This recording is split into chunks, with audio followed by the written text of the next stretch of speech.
Alright, morning folks. Phil Gallagher here. Not for D&T exactly this time, but sort of a fun, strange, quirky cousin of D&T. The deck list that we're going to be playing today is, well, it's quite the brew.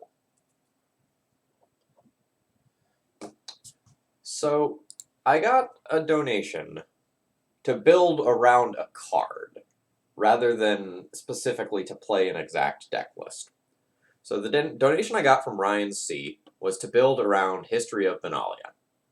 So it creates a 2/2 knight, and then it creates a 2/2 knight again the next turn, and then knights you control get +2/+1 until the end of turn. So he thought that this, especially in multiples, would get kind of silly. So he sent this to me and said, like, hey, see what you can do with this. And one of his first thoughts was, hey, why don't we just play Knight Stompy? But there aren't really a ton of super good knights. Like, there's a couple, but I just didn't think the synergy was there. So rather than build around knights, I wanted to build around getting a bunch of bodies onto the battlefield and doing something with them. So Gideon Ally of Zendikar makes 2/2 knights. So that has synergy with history. You could say like curve like a turn 2 history into a turn 3 Gideon and represent a lot of damage that way. Otherwise, I have a couple things in here that have synergy with creating a lot of bodies. We have Force of Virtue to go and just grow all of my creatures and throw away some card that I don't need, whether it's a removal spell or an extra Squadron Hawk. And then we have Mirror Entity as another way to go and grow all of them.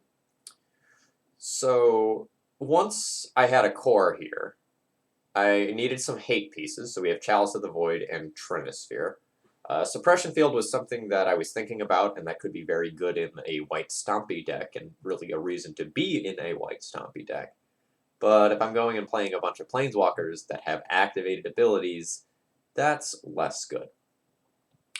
So once I had 4 Gideons in the deck, I said, what if I go deeper on Gideons?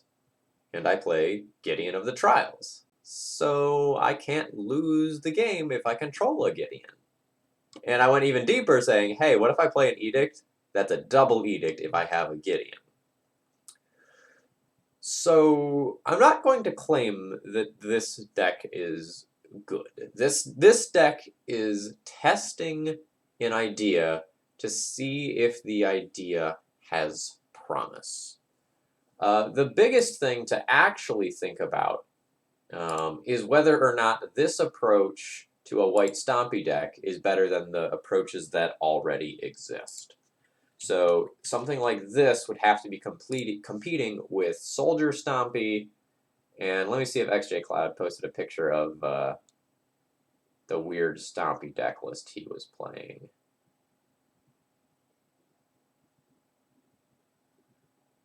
Seems like a no. I know the deck list is on Reddit. Let me grab that real quick.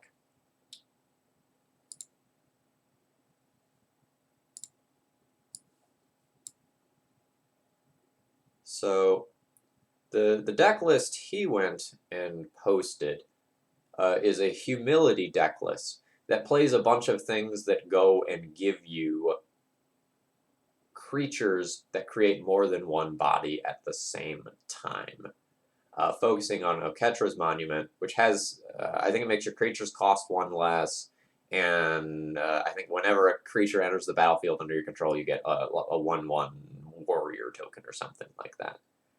So it was a really interesting idea to go and like play the white Stompy shell, plus a bunch of things that go in value that give you value for just having a lot of bodies. So conceptually, this is similar to what I'm trying to do here, and the question is like, is the way that I'm going and doing it viable? Or like one level deeper, like, is this viable either? So as far as the sideboard goes, I decided to play Canonist over Thalia as my like extra hate because like I have some 4-mana non-creature spells that I really don't want to cost 5. We have some hate for combo, some hate for permanent, some hate for creatures, some hate for control deck, and a couple of catch-all cards. The idea here is interesting. I have a feeling that this is going to be a little bit too clunky, but I really am excited to give this a go, and I think we're probably going to end up with some funny matches and some hilarious moments. So let's jump into it and see how we do with our History Stompy deck.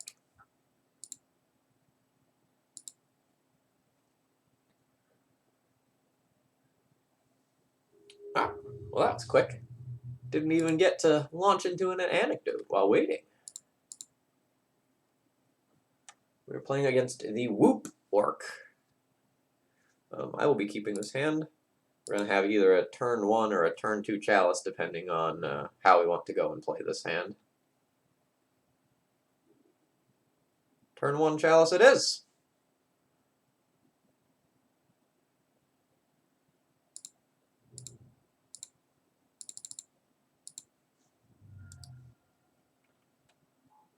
Ah, just resolved. Feels like Stoneblade.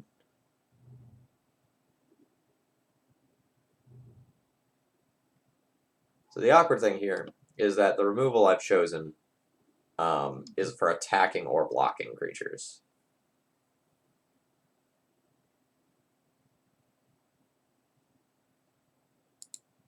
So I have 1, 2, 3, 4, 5. So I should just get 2 Squadron Hawks here.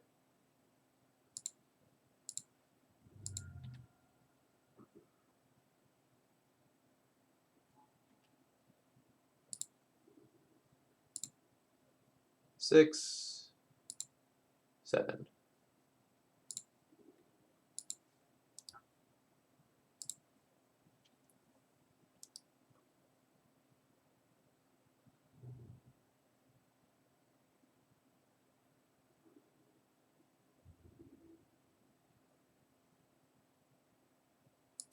Actually, perfectly content drawing that Plains.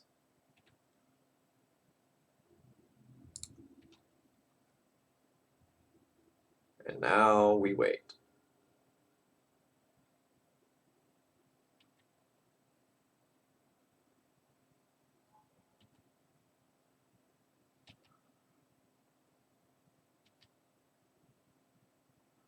The unfortunate thing is that the Stoneforge is probably attacking too. Yeah.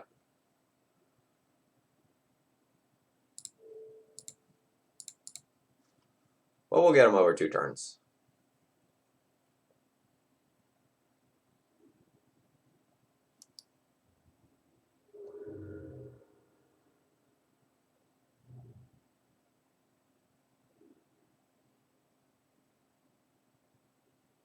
So somewhat awkwardly,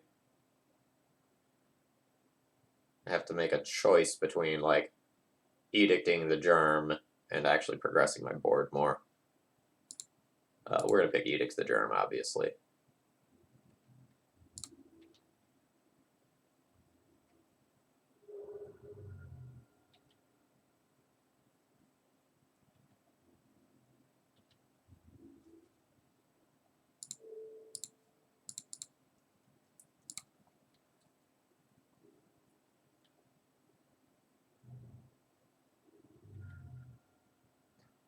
Play a true name.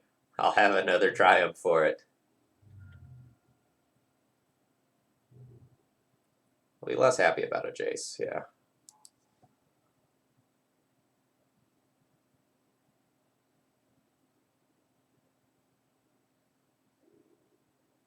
A Trinisphere, that's not bad.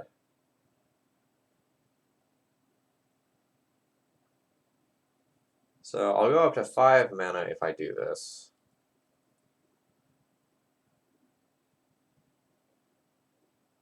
Rather than Trinisphere, since I already have this Chalice in play, it's very possible that I just want to like play History plus a Squadron Hawk here.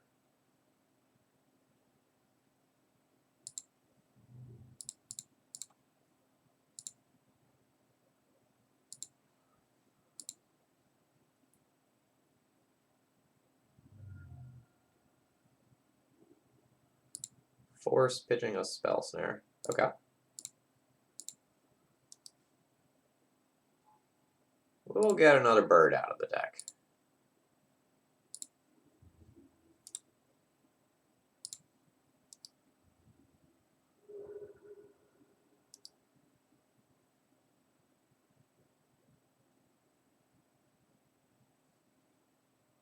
My opponent has bottomed whatever my card was.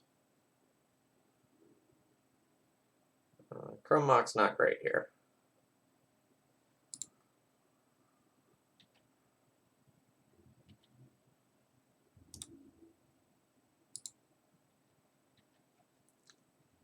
So now I need one of my payoff cards to make these birds stronger.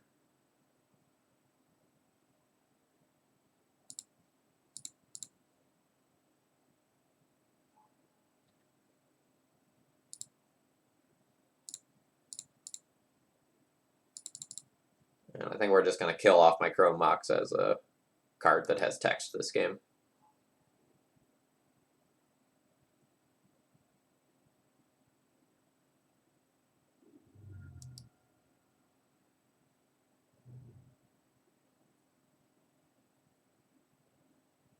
Opponent's done a really good job of playing around the Chalice of the Void that resolved on turn 1 this game.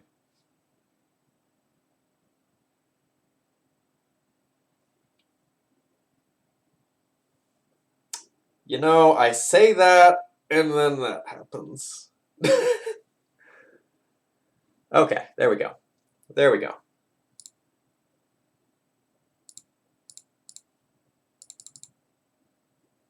And that is just going to resolve due to Trinisphere.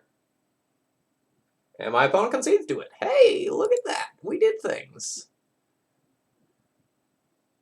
So cards that I'll consider. Spyglass, Cast Out, and Armageddon.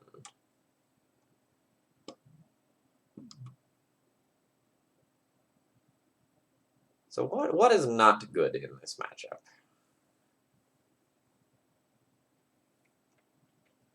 Gideon's Triumph is a way to answer true names, which I like. It just happens to not be the best against the Stoneforge Mystics.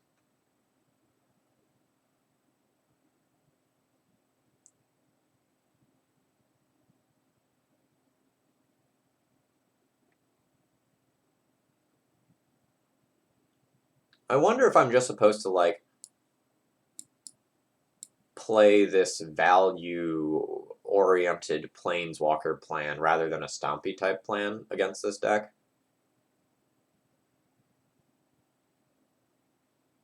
So maybe I'm supposed to junk these Trinispheres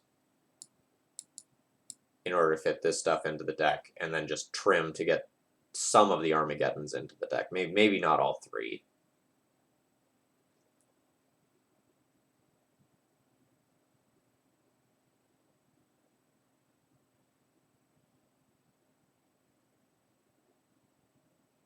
I know my opponent played around Chalice well, but I still think that needs to stay in the deck. I need to be mindful of my own curve. So if I'm boarding these in, I get 6 catch-all answers to things like equipment or planeswalkers.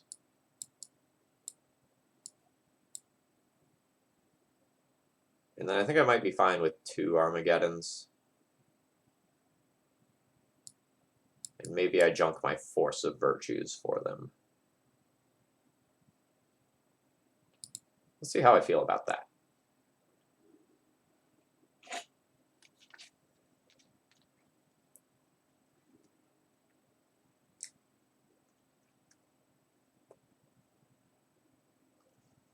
I'm going to keep a medium power level hand.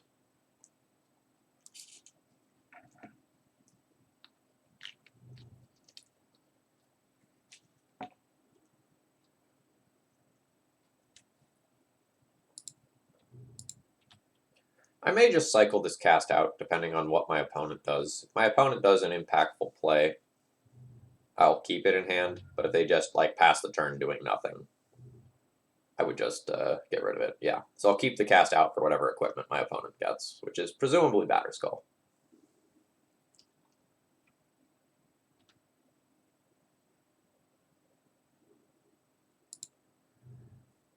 Not the best draw there, that Squadron Hawk, when I'm about to play another.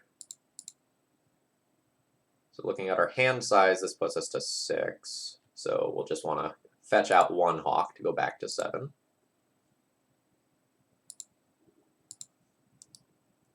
And then pass the turn.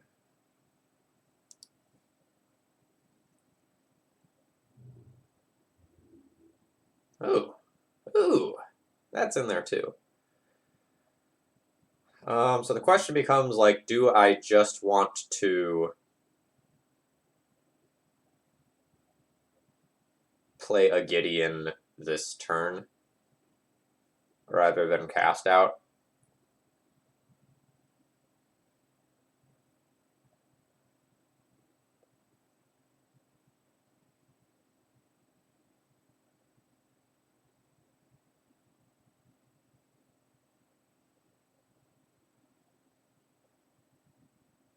No, I think I just want to cast out this turn.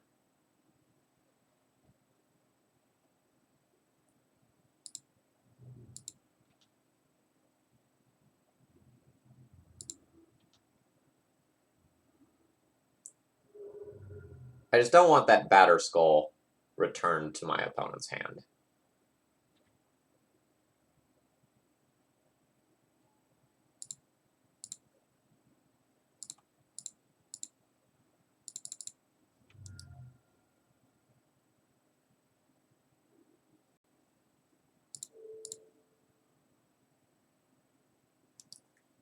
And now hopefully we get to, like, Palace Jailer or Gideon onto a relatively empty board.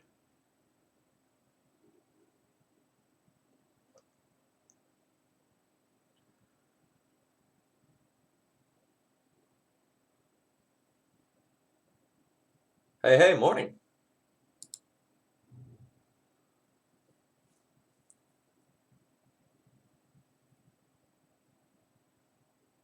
So either way, we're going to be playing with something that gives us cumulative advantage. I think I want to Jailer in case they have a piece of equipment that they're going to dump into play.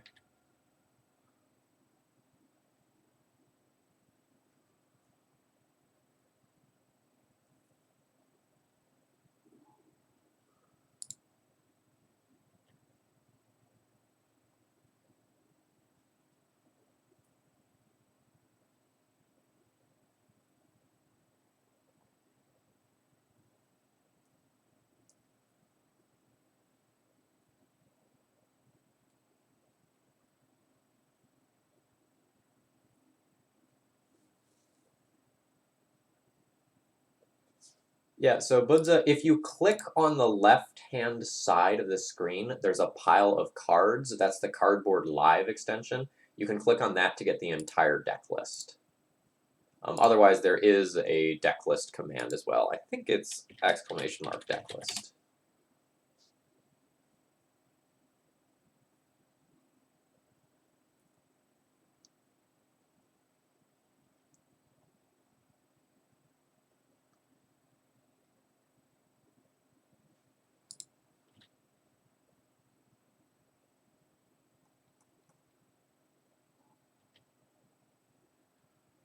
Alright, so now we are hoping that they don't have, like, exactly Snapcaster Mage.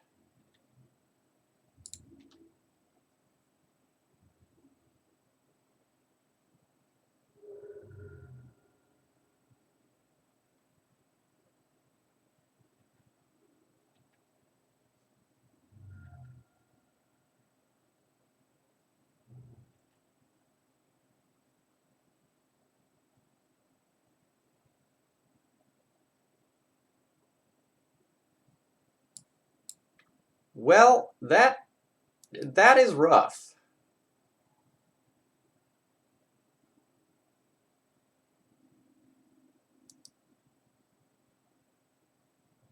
I did not expect terror out of my opponent there, plus Lightning Bolt.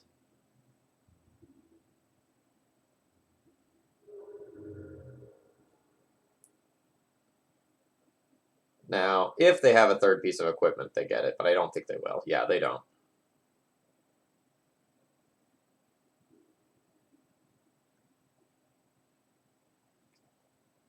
Alright, so Yeah, it got real bad quick.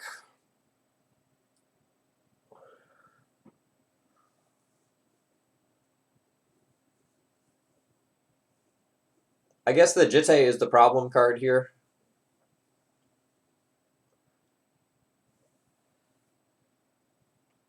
I think I'm going to need to cast out the Jitte now, play a Hawk, and then, like, try to stabilize the board and just, like, get something bigger than the Batterskull via, like, Mirror Entity or Gideon Emblems or something like that.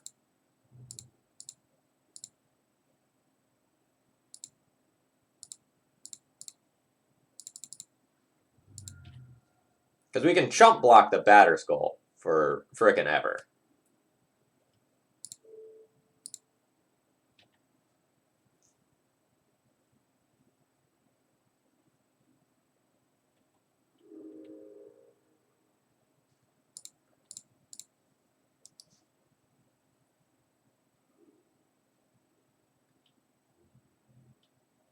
Spell Snare.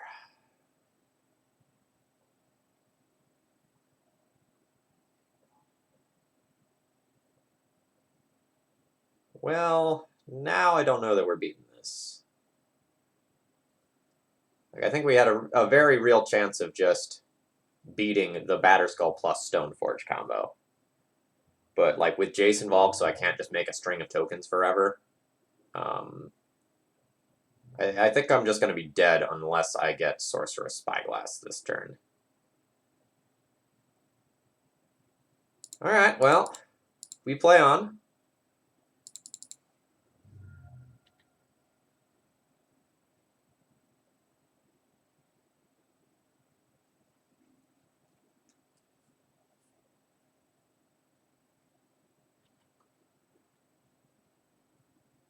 So we can get the Batterskull Germ out of this. Become the Monarch. Play a Squadron Hawk. Have a chump blocker for the Stoneforge Mystic that's going to pick up the Batterskull. I think I'm out of Hawks, right? Nope, I do have one more Hawk.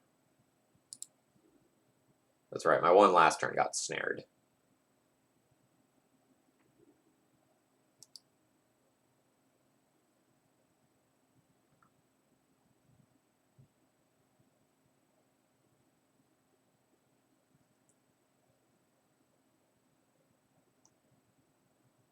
So, can we get out of this? I get one more Ancient Tomb activation. Maybe no more Ancient Tomb activations.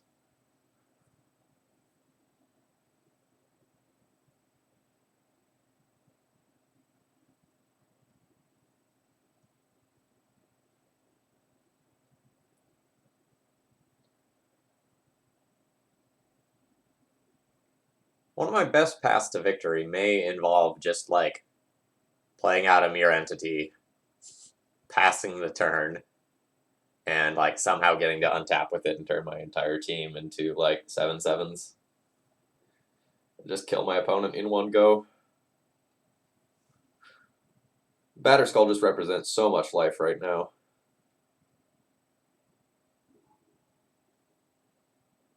Son of a gun.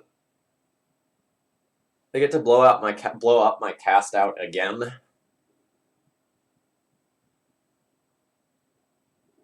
Or that.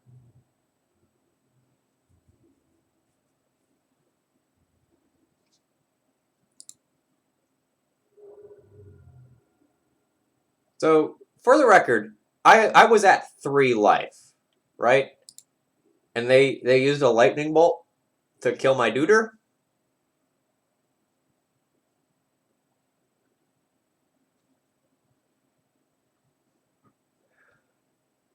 Not that we're winning anyway, but, you know, just saying. Just saying. I think this is the best line.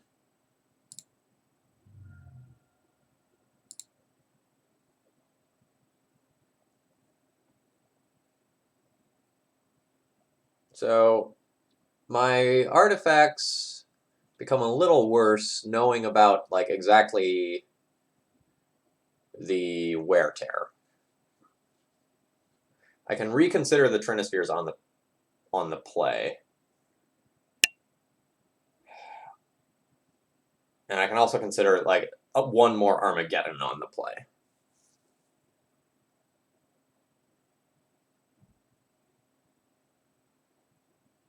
But I think this is probably fine. I mean, this is my first game with this list, so I don't know for sure.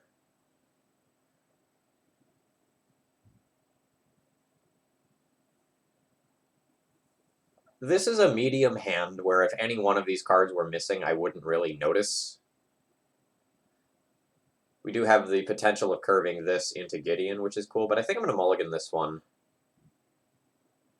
I forgot to change my planes art. I think I'm going to mulligan this one and try to like find something that does something a little quicker. Yeah, I will keep this hand and toss back one of my Gideons. I like this hand much better. We also have the possibility of just like getting my opponent's only fetch land with Sorcerous Spyglass and shutting them off of like one or both of their colors.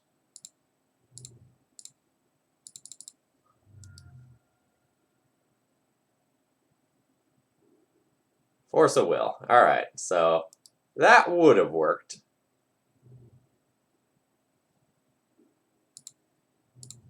Caw-caw! Don't spell snare me. I have so much to live for.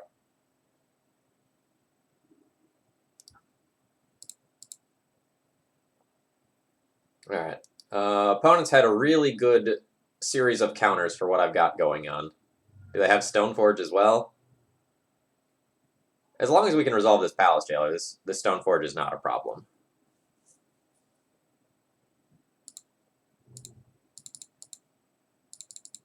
But if they have Force of Will here, like, they get us for having triple counterspell.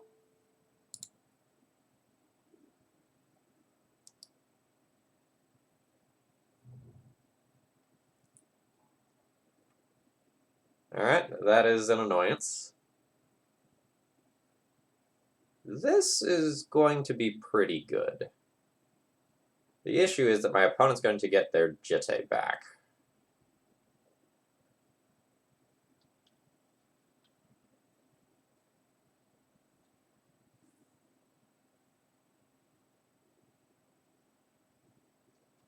Or sorry, the opponent is going to get Stoneforge back, meaning that they are going to get Jitte.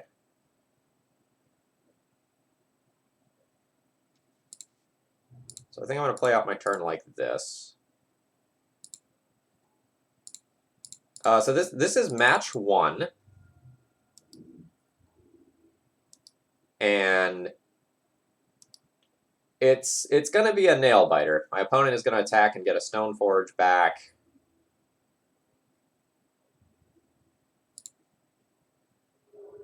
My life total is in a little bit of jeopardy.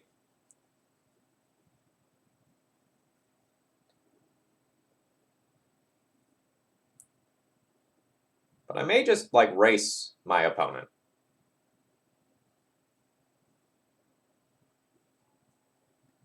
Come on!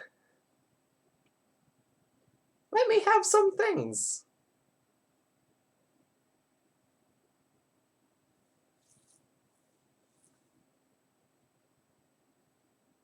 So this is match 1. So we are, 0-0 right now in terms of overall. Otherwise, we're 1-1 within the match. This is game 3.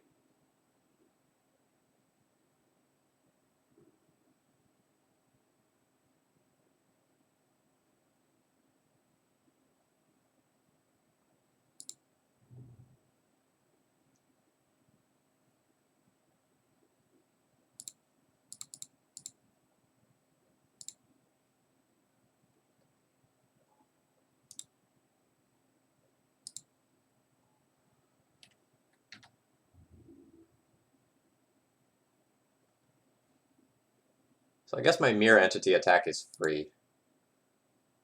Because my opponent blocks with the Stoneforge, I just turn it into a 2-2.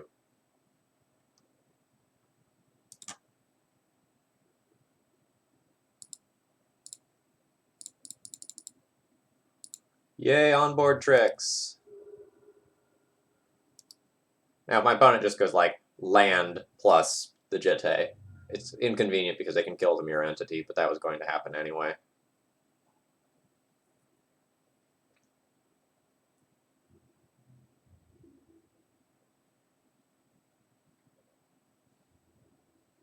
Are they attacking me? They are attacking me.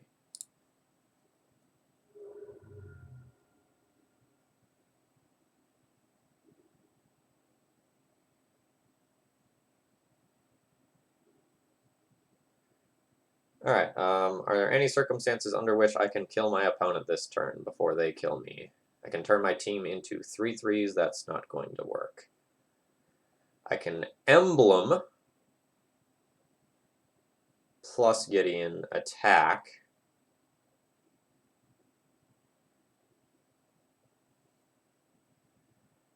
Nope, I'm going to be one turn short of killing my opponent. That's super unfortunate. Alright. So close there, so close. Like, my opponent needed to have so much interaction to beat us, though. Like, force into Stoneforge, into Spellsnare, into EE, into Lightning Bolt, like, with True Name. Like, deck list. Oh, Min, does it change? Does it not change names if you animate it?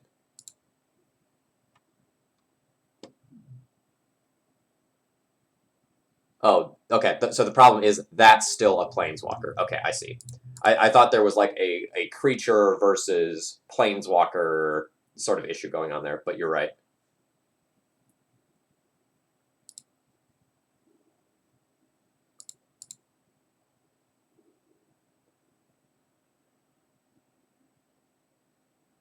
I think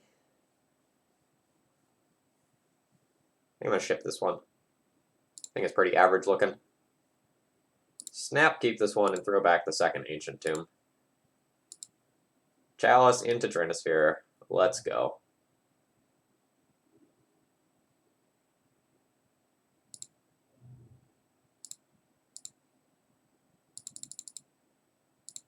Oh, this list is going to be fun, if nothing else. So my opponent led on Forest Pass, which makes me think Maverick, in which case this isn't all that good. And neither is this. A Bob, you say? We will be Gideon's triumphing that away. Thank you. You can get one extra card out of your Bob.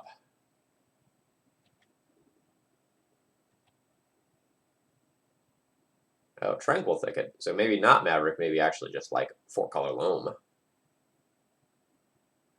In which case this Chalice, yep, in which case this Chalice did Stone Cold nothing. Alright, Chalice on 0. Resolves.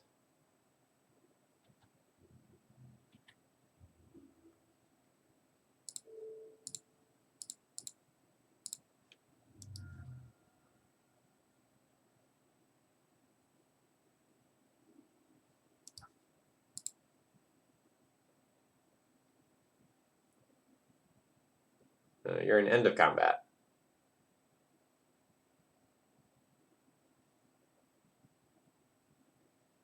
Man, I don't remember if I told you or not, but I really liked the article that you wrote. Oh, baby! Talking about good picks for Atlanta. I was in total agreement with 4 of your top 5. Sort of slightly more medium than you on Ant, but I really liked the other 4 picks. Can't be 4-color Loam. They didn't start the game with Mox Diamond in play. Yeah, so for anyone who is not following the Min-Max blog, you really should. They're putting out some very high caliber legacy content with some great insights.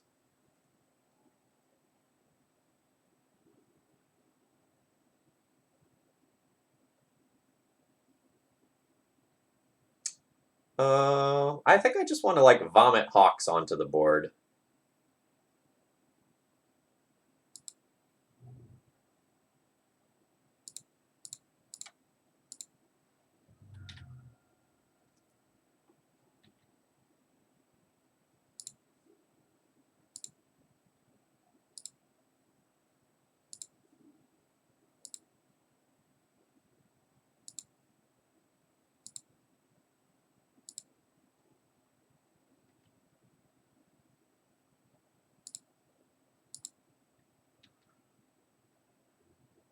What do you mean nothing ever came of it? I definitely think that Bomberman is going to be one of the best positioned decks. Does my opponent think they're getting their knight back for doing that? I think Bomberman is going to be one of the best positioned decks going into Atlanta.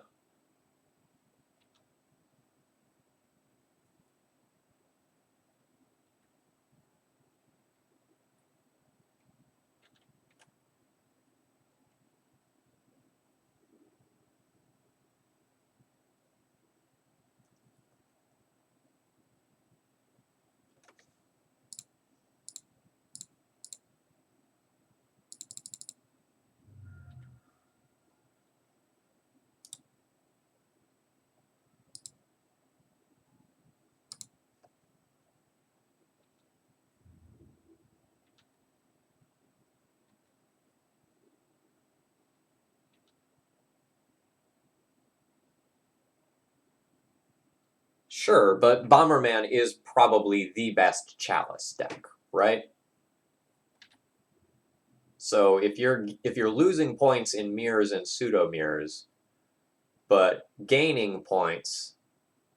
All right, so Gideon is being attacked by both of those.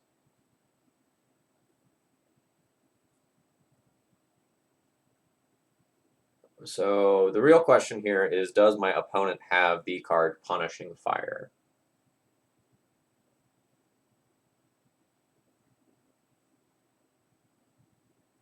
Sorry, I was talking about Bomberman, but then the game got interesting.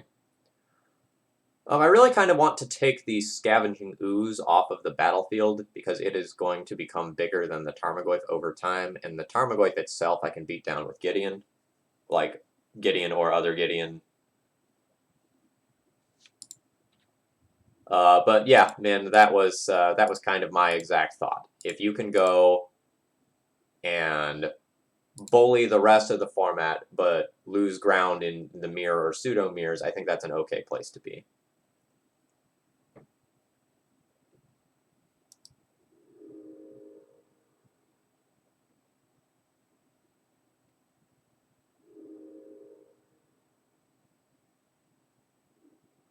All right. Yeah, that was the sequence that would make that set of blocks unfavorable.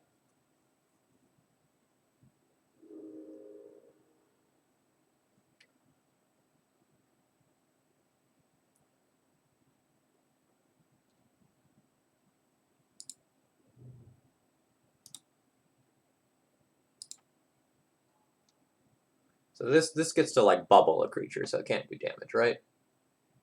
Yeah.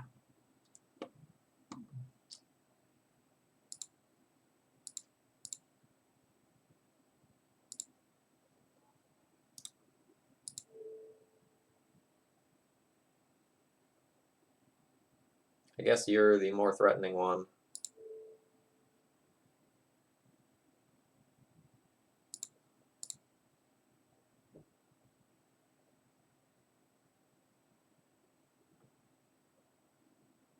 Actually, if I just play Mirror Entity out, does that just threaten to kill next turn? So I get 3, I can turn all of these into 6/6 creatures, potentially.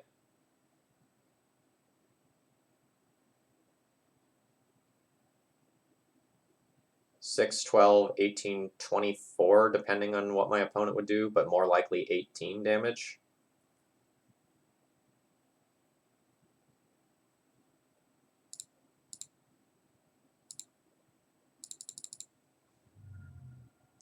Let's throw the Mirror Entity out, make things interesting.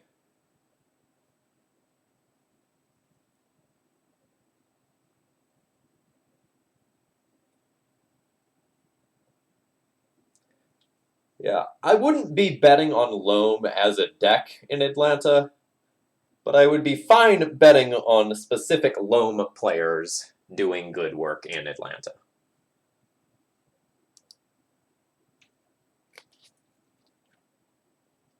You have people like, say, Connor or Matthew Vook, who like really have put a lot of work into the deck and really know the ins and out of the deck. I can see players like them doing well in this environment.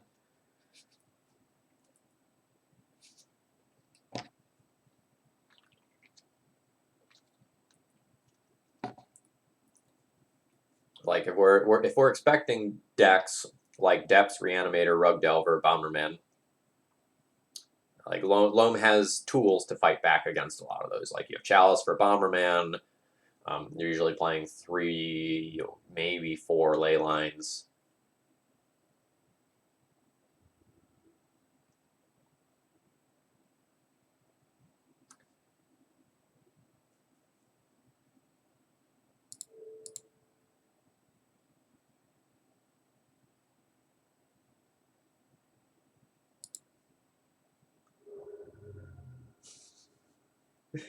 Yeah, Mats is another great example.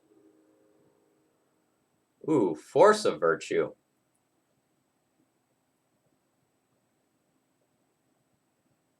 Can I get a kill this turn?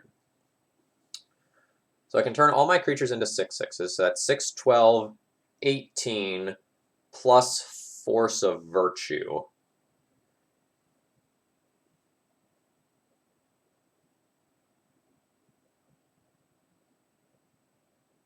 Yeah. Oh, that's neat. So then the question becomes like, am I going for that? It's technically 21 damage, so my opponent can survive.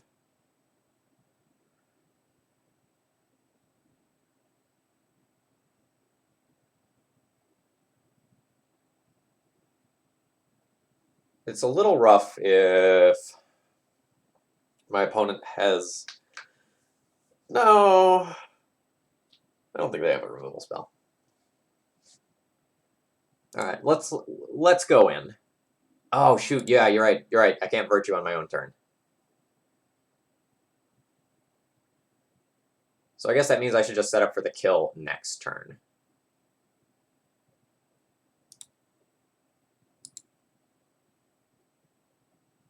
So let's make an idiot. Let's prevent all the damage the Scavenging Ooze would do.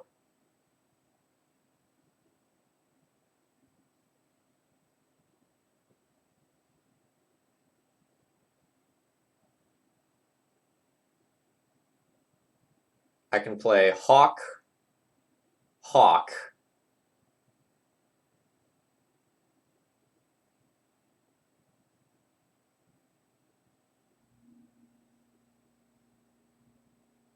Alright, so let's make a Mirror Entity attack.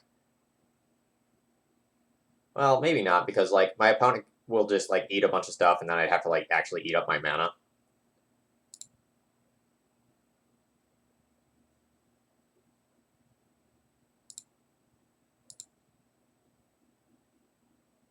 So let's play a Hawk here. We already have all of ours, so let's go no to that. Let's just play out another Hawk.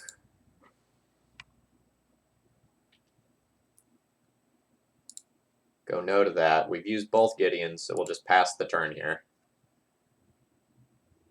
And then we've got a pretty easy Mirror Entity kill. With a Force of Virtue available as well.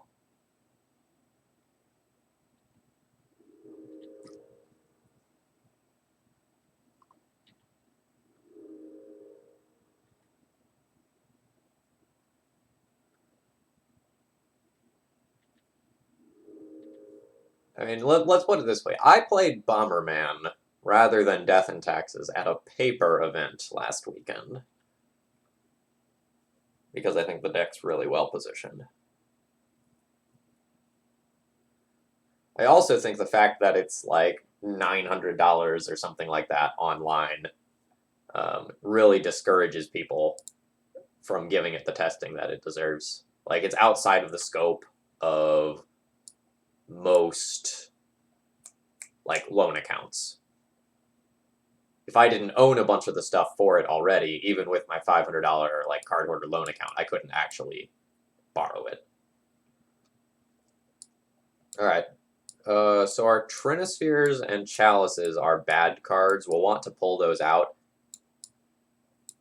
Like, we can theoretically like Chalice on 0 or Chalice on 2, but we're going to have a decent number of cards that we're going to want to cast at those costs, so it's not really the best. So, like, we can consider... So these are the cards that I can consider.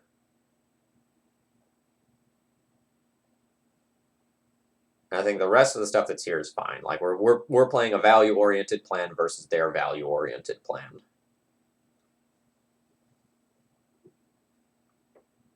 Their version has Tarmogoyfs, and I probably need to respect that.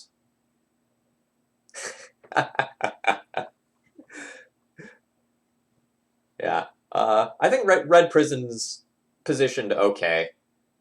I've just found that some of the Merit Lodge decks that are running around have a little bit more game against you than they used to, which I'm not loving. So kind of the question here becomes, how do I want to approach my opponent's deck? Because I can choose to fight them on the creature front. I can choose to fight them on like the control-y, planeswalker-y front. But I'm not going to have room for all of this stuff. And I don't know that I actually want to muck with any of the stuff that's over here.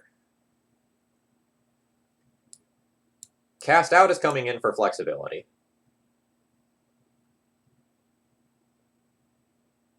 And from there, it's a little tricky.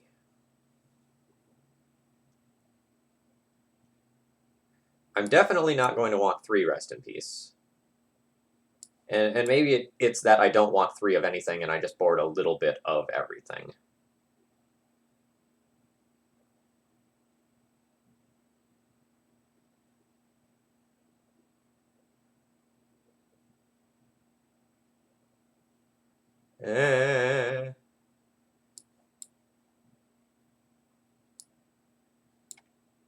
Let's try that.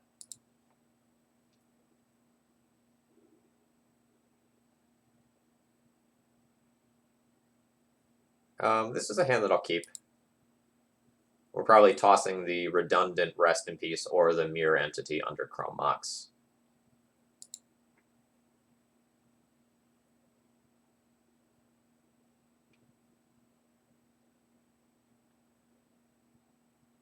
Yeah, I was messing around with trying to make Chandra Awaken Inferno work in the main deck, but I like after a decent amount of testing, I decided that it's just like better as a sideboard card, which is kind of unfortunate because I really love the card. And I think it's amazing.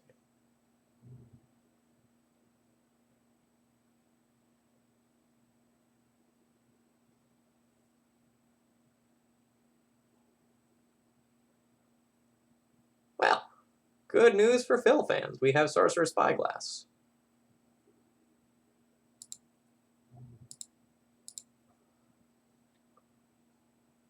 Oh man, this is so much fun. Like, you know, kind of no matter how the rest of the day goes, totally fine with what's going on there. All right, so Punishing Fire, Grove, Knight, like their hand's very good.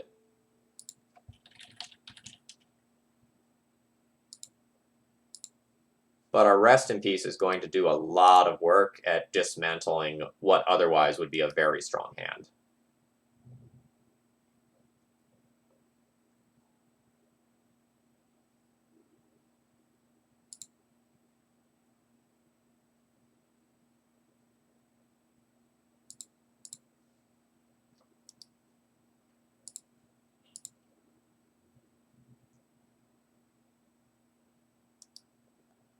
So now we just need to draw into land. You know, kind of the scariest thing that can happen to us is like an Abrupt Decay or equivalent on this Chrome Mox that just like strands me for too long, giving my opponent time to draw into something more relevant.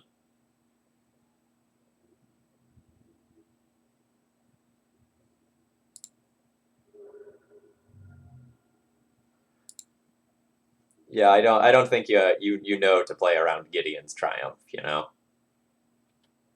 So we'll get one of the knights here.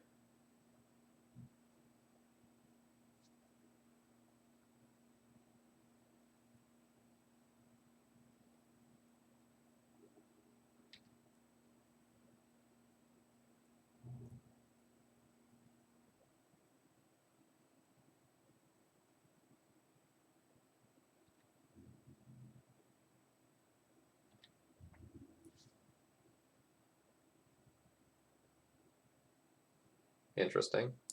All right. So opponent just plans on using the knights.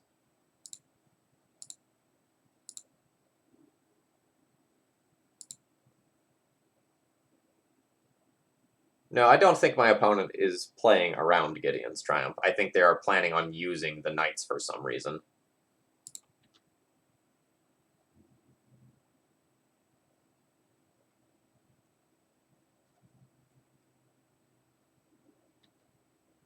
Well, they have to have the Dark Depths package in order for that to be true.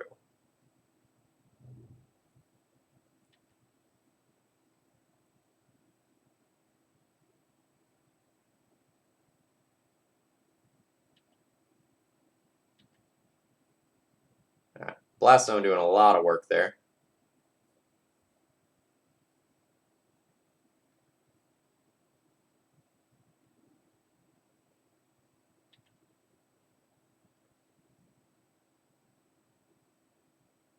Like, luckily it blows up the Ren in 6 as well.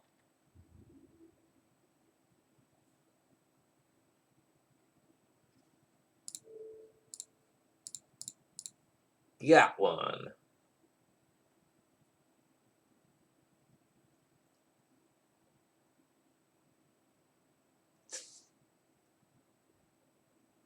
So I assume that Loam decks do not play the combo.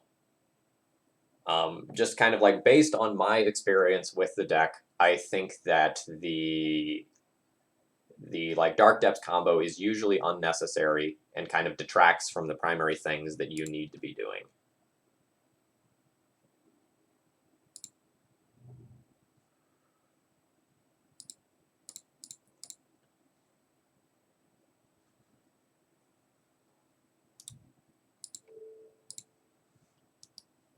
Take that, knight.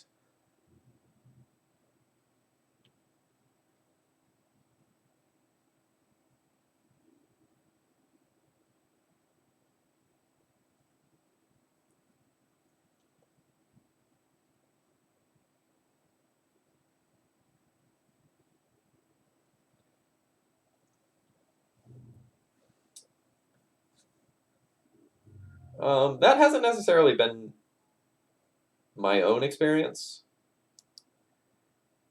Oh man, are we gonna like Gideon's Triumph and get 2 creatures with it? Is that actually gonna happen? Because that would be so sick. Okay, so the Gideon Plus ability on this one prevents all damage target permanent would deal.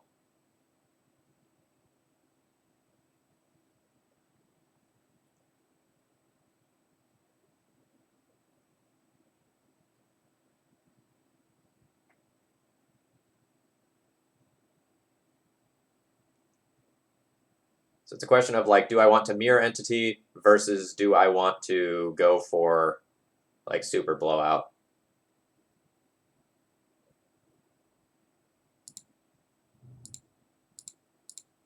Or sorry, do I want to like mirror entity plus represent ridiculousness, or do I just want to like keep playing to my board?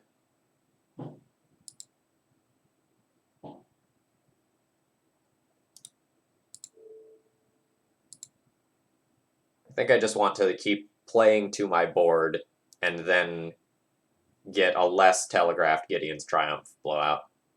So my opponent will Punishing Fire away my knight ally in all likelihood.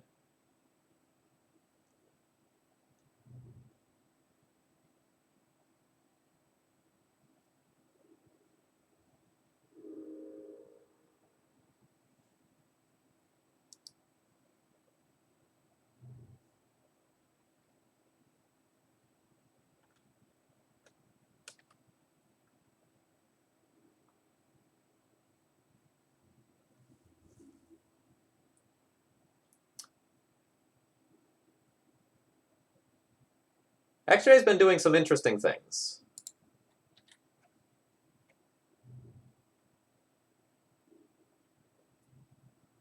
I think if you were going to do that, you should do it on my turn, specifically because of the card Cast Out.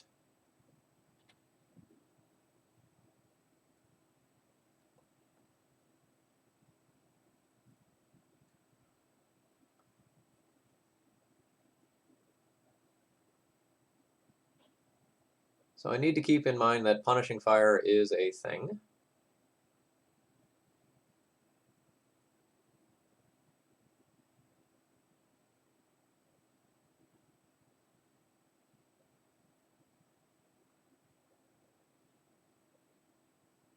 It's a thing that's going to be pretty good.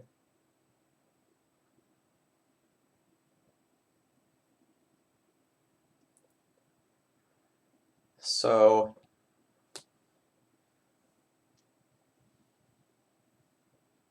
I probably need to bait them to attack with the knight.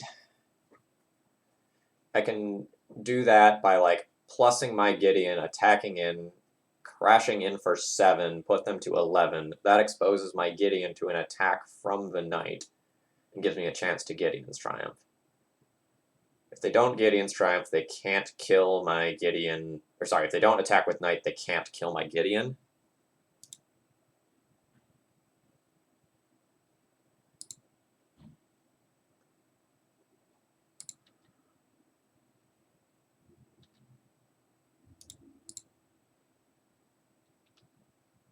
I don't like how much the Gideon's Triumph is telegraphed.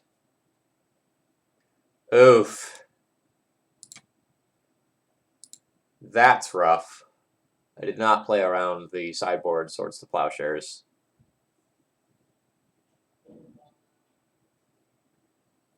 That's actually very bad, because it means they can return the Punishing Fire now as well. Well played, opponent. Well played.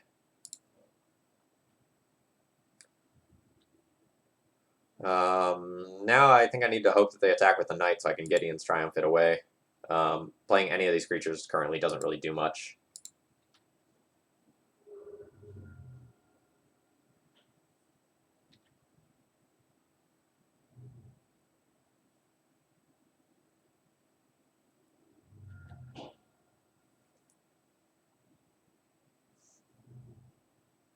Yeah, no shame for having to read Gideon's Triumph.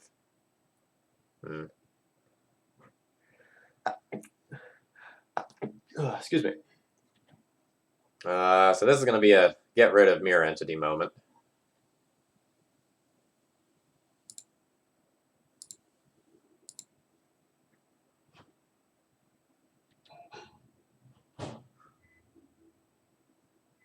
Oh yeah! Oh yeah!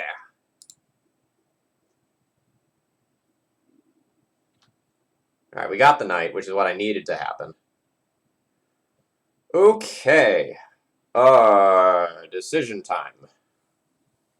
What am I doing with this Chromox? Because I can just play Gideon this turn.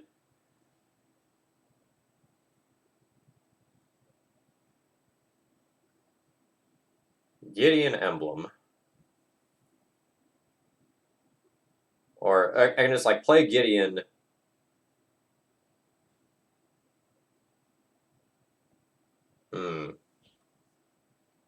Okay. I can play Squadron Hawk, get 3 Squadron Hawks, imprint Squadron Hawk, play a second Squadron Hawk, discard another Squadron Hawk, and then play Gideon the following turn in Emblem.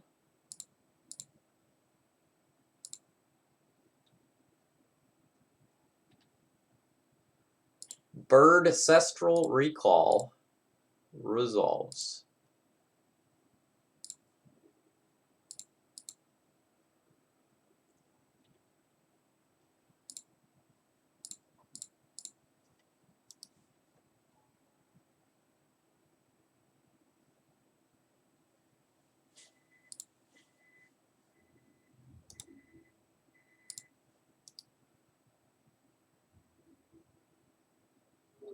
Yeah, this follow-up Gideon is going to be gas.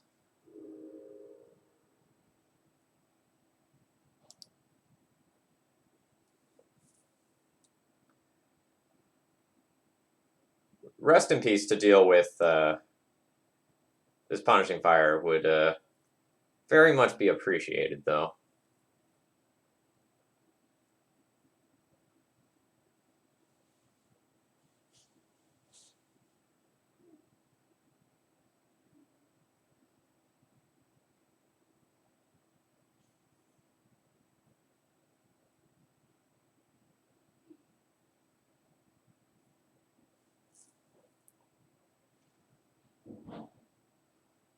So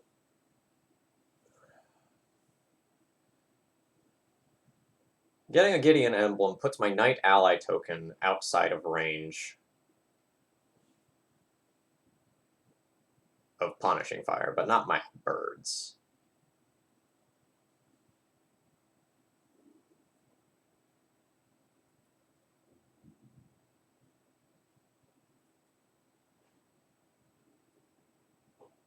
Okay, so just no action with the Lily.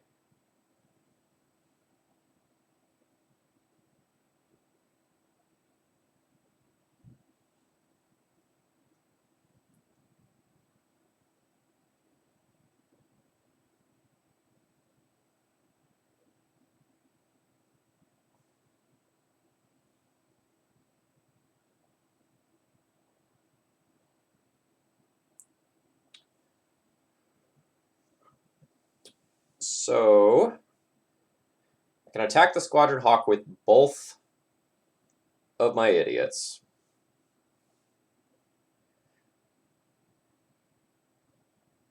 My opponent could Punishing Fire one of them and keep their Liliana at 1 loyalty, meaning that it would plus.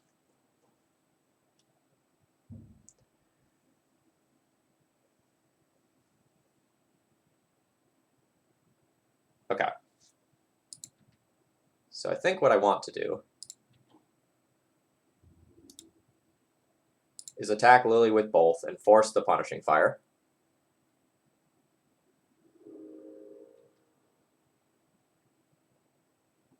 Oh, nope, it's some sort of decay instead. Alright, that's kind of a nuisance.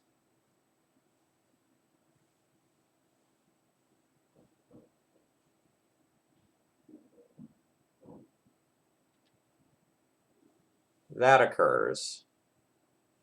Yeah, that was quite good. So...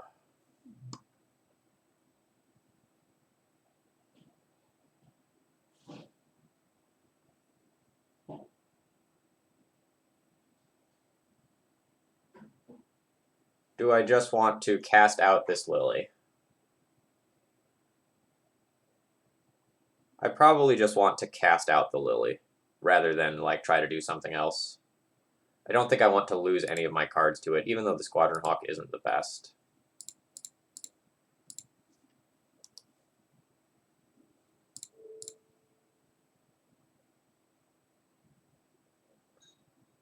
Yeah, I've basically only seen Golgari Charm in the sideboard of this deck.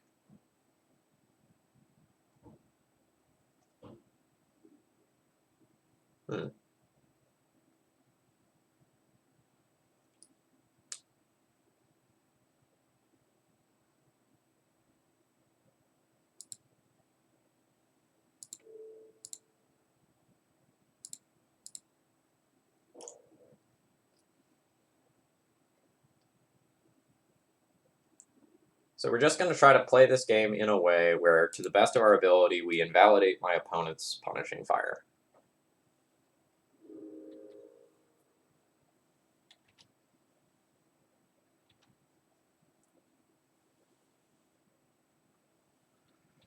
Ugh.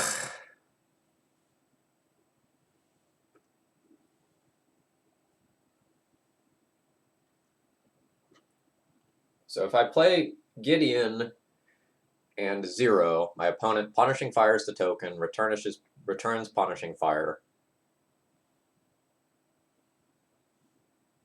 attacks with Bob, Punishing Fire, returns Punishing Fire, attack with Punishing Fire. So my Gideon is not great. I think I need to convert it into an emblem to make my future top decks more live. Which is really not where I want to be. But I don't think I can afford to just do nothing with my mana here in the face of a Bob that's going to let my opponent pull further ahead.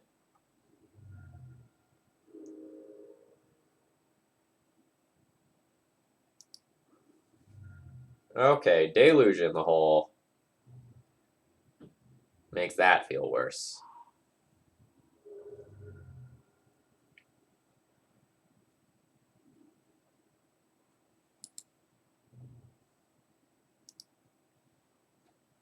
back-to-back Bob. I don't know that we're getting out of this one.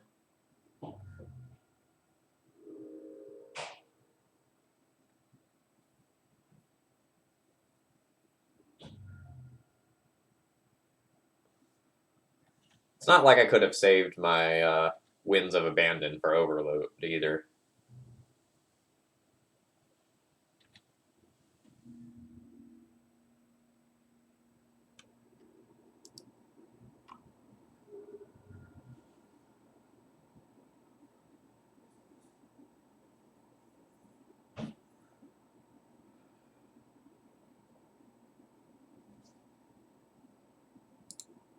Yeah, Palace Jailer would be sick. Okay, so I can play Mirror Entity.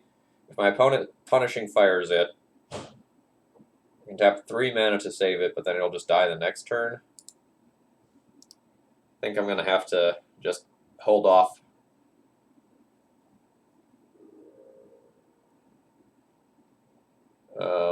Jailer, definitely the big draw here.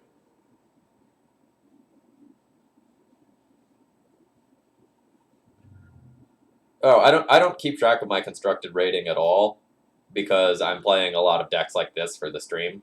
So that's not a real statistic that matters.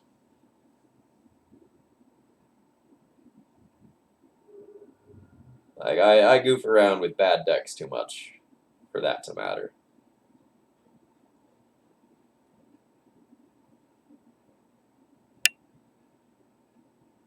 So I can prevent all the damage that this would deal. Then, like, get 1 turn of fogging.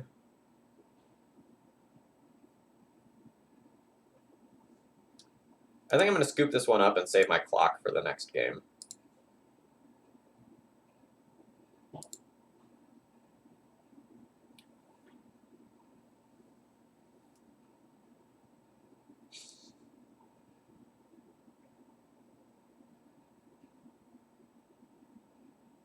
Alright, so do we want to change any way that we've boarded? My opponent seems a little creature heavier than normal with the Tarmogoyf, so I think I'm going to get rid of that Armageddon that I played and play another Rest in Peace. Well, I guess at the same time, the Armageddon is also an answer to, like, the whole Punishing Fire lock, right?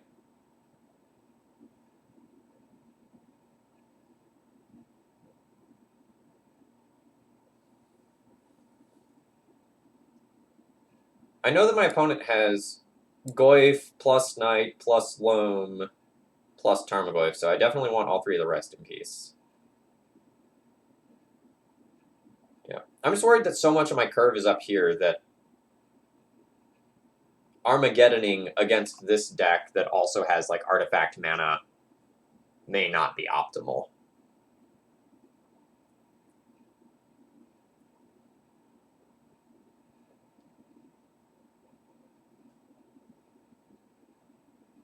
The other thing I'm thinking about is whether or not I can shove another Force of Virtue in there.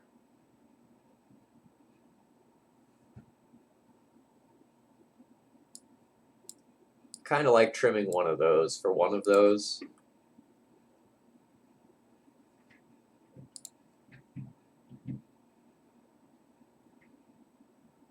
Keep?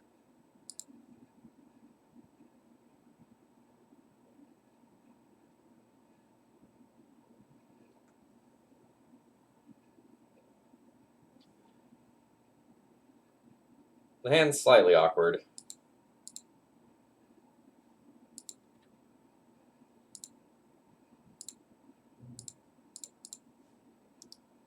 Like, you don't really want to play this out on turn 1. You want to play this out, you know, maybe turn 3 or 4 after there's a little bit of graveyard value already. And this was why the hand was awkward, because I might just get stuck on mana like that.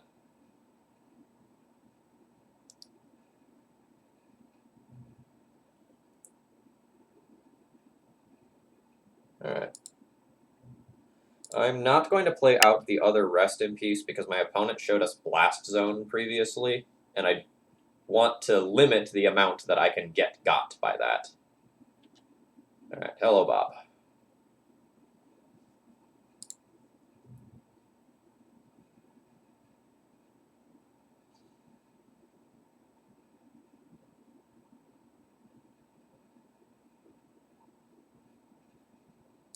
I'm going to go ahead and Oblivion Ring Bob. I know I have double Gideon's Triumph that can also answer it, but if my opponent plays around Gideon's Triumph, it's so bad for me.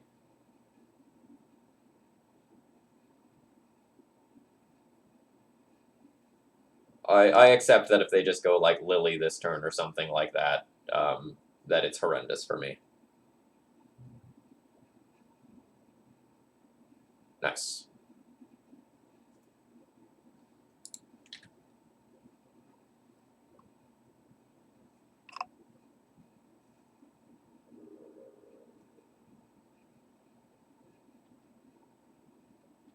Alright, so they get their Bob back, and then I'll use my Gideon's Triumph to go and get rid of it.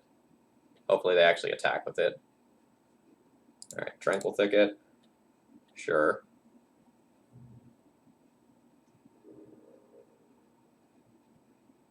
Well, that's scary. Alright, and they would have played around it.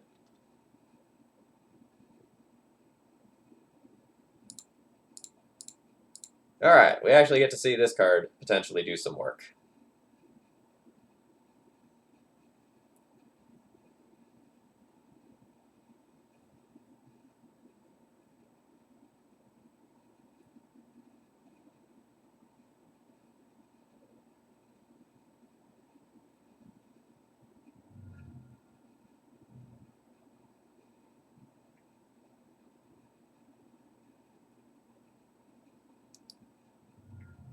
Deluge. Okay.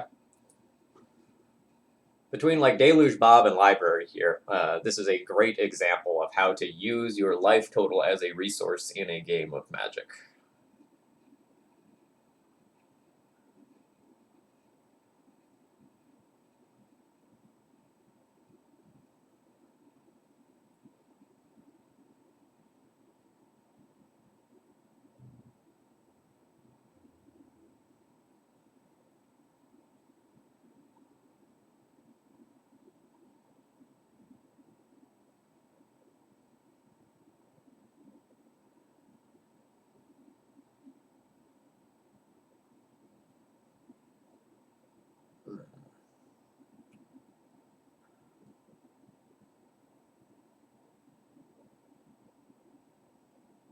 My opponent may have a Punishing Fire. In which case, I just want to throw down this Rest in Peace.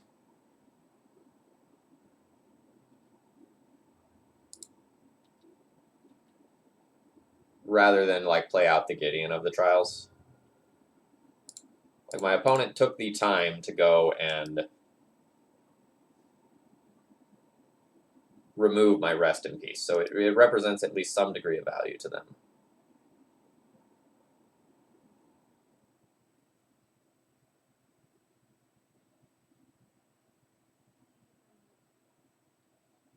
The downside of Gideon's Triumph having that attacking clause is super rough here.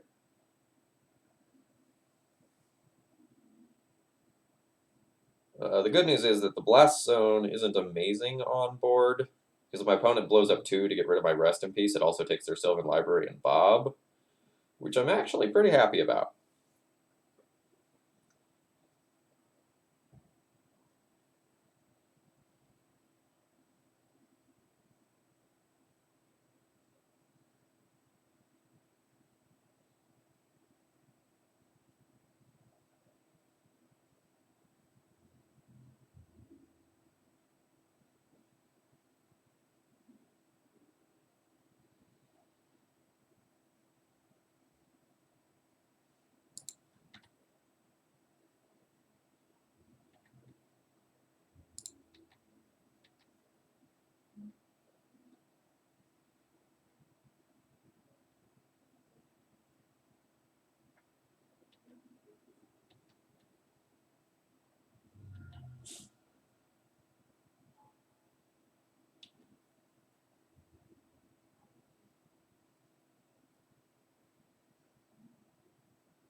Okay.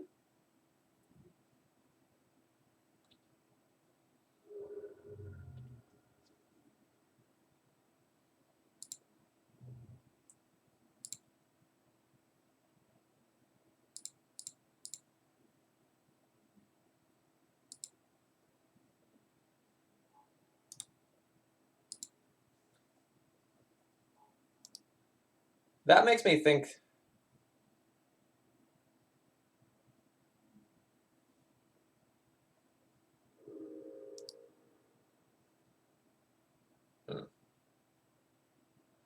Humph, I say. Ooh, I do love bribery.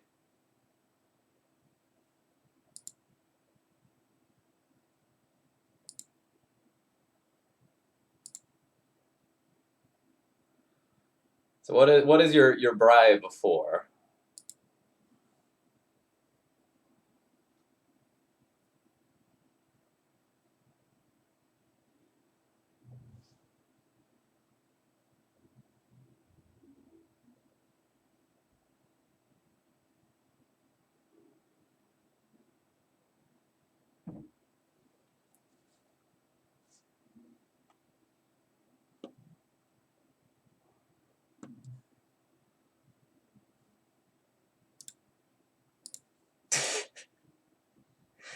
Oh God, I knew that was gonna happen eventually. The fish people. Okay, so my opponent does not have access to Swords to Plowshares for this Gideon if I animate it. My opponent can use Blast Zone to go and get rid of it, right? Yeah. Legacy Sushi. So maybe I should either get an emblem or 5 points of damage out of this Gideon.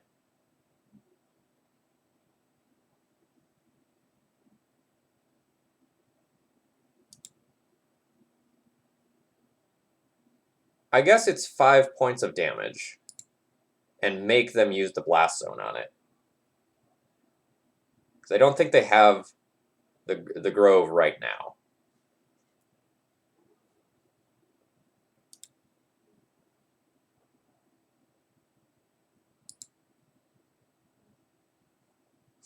Dumb wet elves.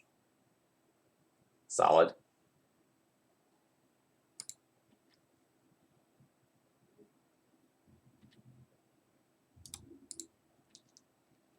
Yeah, in case you're not aware, I hate Merfolk. I hate Merfolk more than literally any other Legacy deck in existence.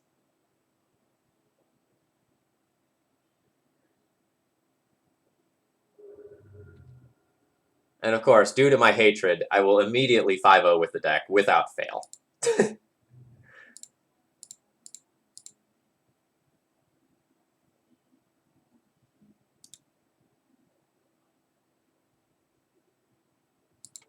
We're going to prevent all the damage Blast Zone would deal. That'll save my stuff, right? That's how that works? Yeah. I dislike Merfolk because I feel like it's not a Chalice... Or sorry, it's not an Aether Vial deck that is the best at doing anything an Aether Vial deck can do. So, like, you get much more trickery and flexibility out of, like, Death and Taxes or Humans, and I feel like Merfolk is largely just an aggressive Vial deck. Like, I'm going to get you dead with fewer moving parts than, like, Death and Taxes and Humans or Slivers, so you don't get as much interaction out of your Aether Vials.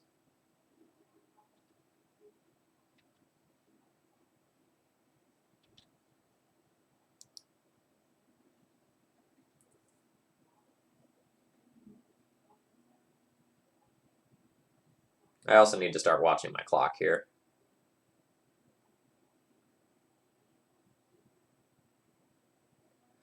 Sure, I mean, if you're the True Name Nemesis deck that can make your True Names into big boys, I get that.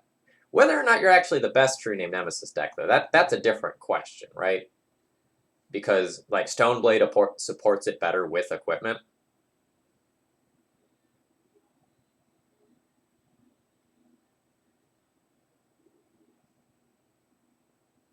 Yeah, so now you're gonna deluge away my 2/2s and then get, like, cracked down to 1?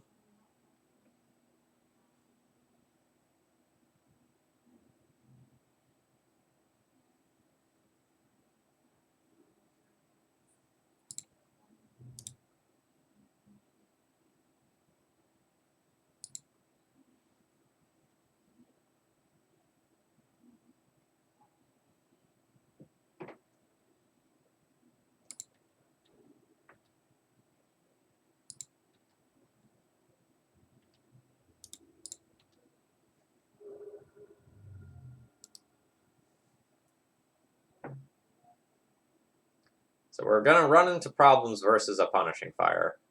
But we're fine if my opponent just tries to, like, stabilize the board with, like, Knight and Ooze and things of that nature.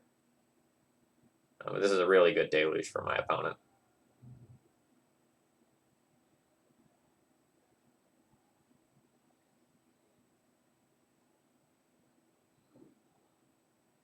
Alright, that's annoying here. How annoying.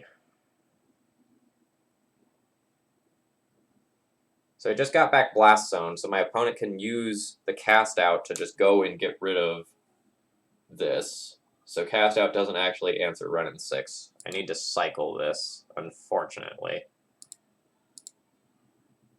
Try to find something that can do more impact, a Palace Jailer or something of that nature. Not that.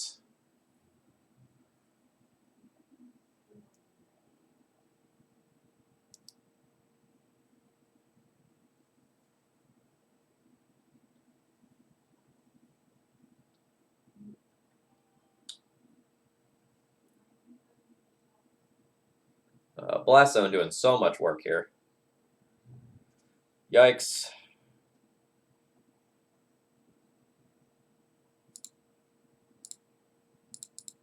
I'm just casting that just so I can F6 through my turns. That's not the optimal way to do that, just to be clear. But I'm most likely to win this match via timeout if I win this match.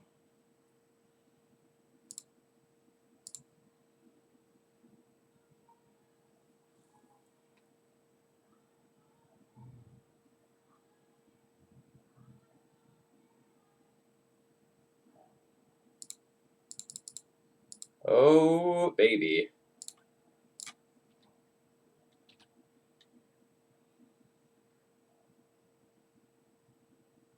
Sort of unfortunately, these both have CMC4, but, like, whatever.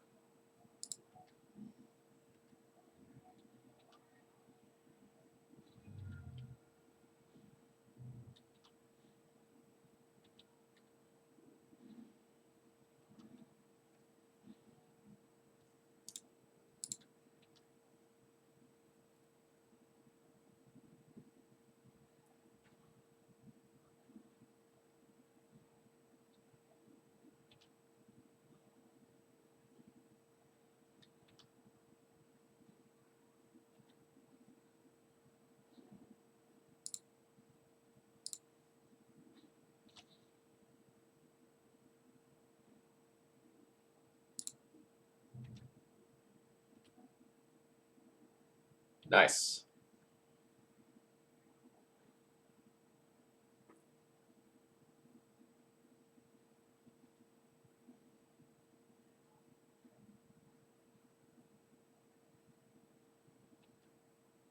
So many walkers.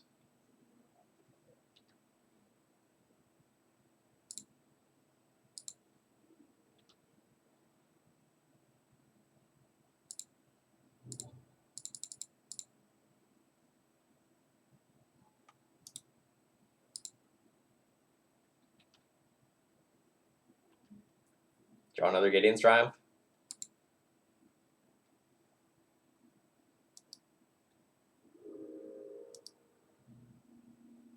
So my opponent is going to become the Monarch.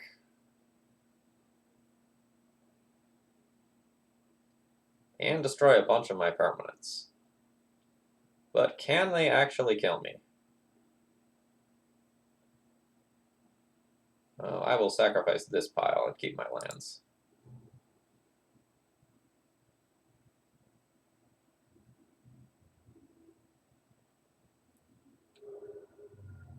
Yeah, really not sure whether or not they have enough card advantage. I'm with you.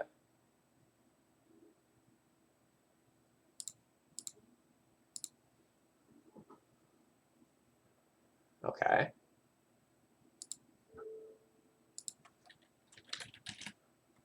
We're going to name Ren in 6 before they get that emblem.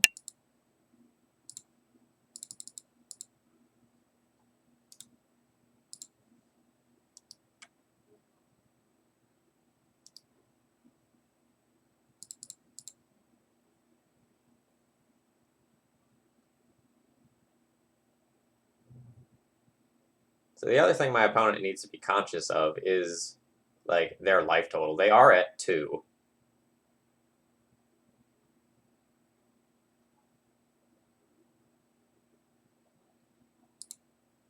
Oh yeah, absolutely no complaints about the quality of draws there.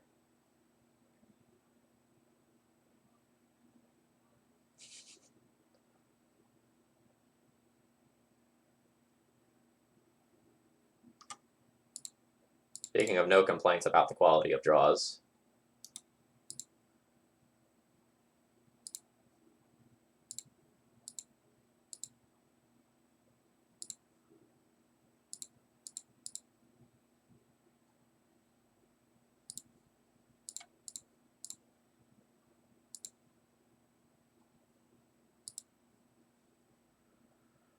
They intend on chump blocking with the Bob. So I'm not going to give them the opportunity to chump block. I'm just going to let the Bob kill them.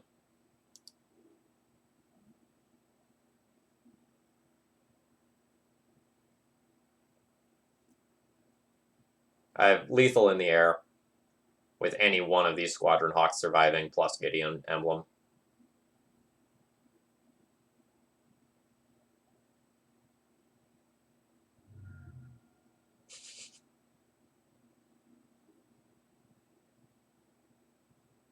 Okay, so now I plus Gideon attack you for lethal.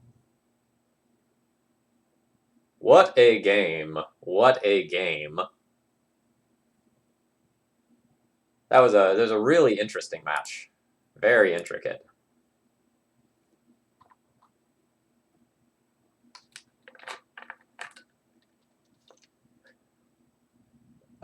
Sure, voice dude, I'm with you there, but the thing is, at 2 life, with me having multiple creatures on board, they can't really fetch away, right? So eventually they're going to get to the point where there are going to be 3 non-land cards on top of their library, and the Bob starts dealing them damage.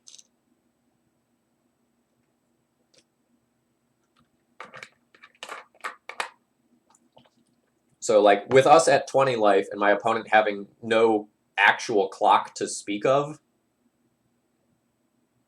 like, that is something that favors us. So I don't think I give them the free chump block with Bob, which is why they played out that card. The other thing is that if they were planning on just chump blocking with the Bob, and I don't give them that option, and their library is just full of big stuff on top, like, I take a free one there, right? And just take the W.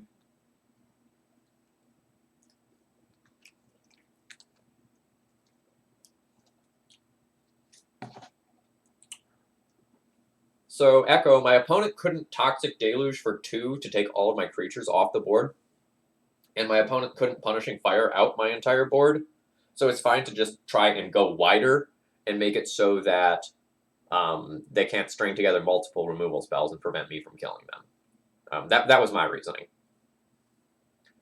If my opponent was at maybe 1 more life, I might have considered just taking the emblem there for triple 2/2 birds, and then getting the knight out of Deluge range.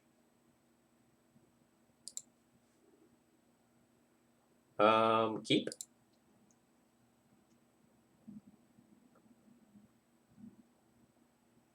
And I think I'm just going to take the turn 1 Trinisphere,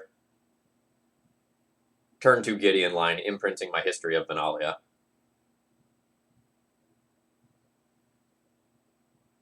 Tybalt, I'm with you. I think that was potentially a game-losing play. I think they chose not to emblem for the sake of speed.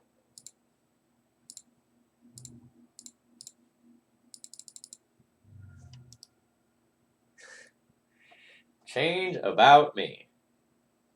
Thank you. I'll do that. All right. Force pitching a Ponder.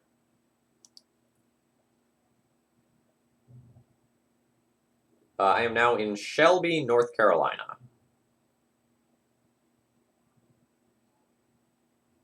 A Hex Drinker.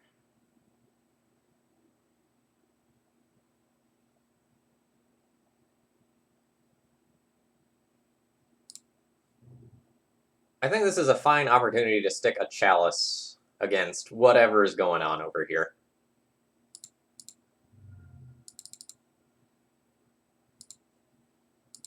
How did I come up with this deck? So Ryan C. donated to see me play a History of Benalia deck. And I figured the best way to go and support that card was a Prison Shell. Boo to the days, but we played this in the order where we resolved the one that was more important first, so no regrets there. Yeah, I mean, that's essentially what we are. Ooh, man, opponent has one land. That is not good for them. Or, well, no, sorry, they returned one with days. Herp, I knew that.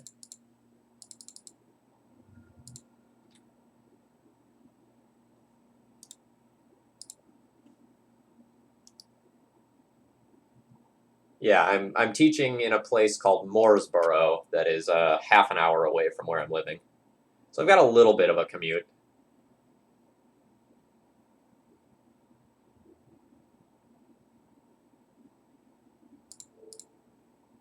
But it's by no means the end of the world. I really like where I'm living, and the school I'm at is awesome.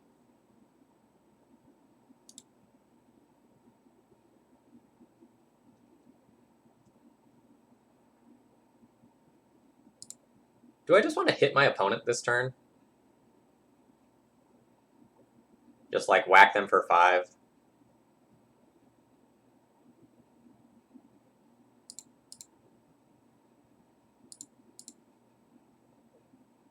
We're gonna just whack them for 5. This thing getting protection from everything is kind of annoying. We're probably 2 turns away from that happening. Oh, I teach Latin.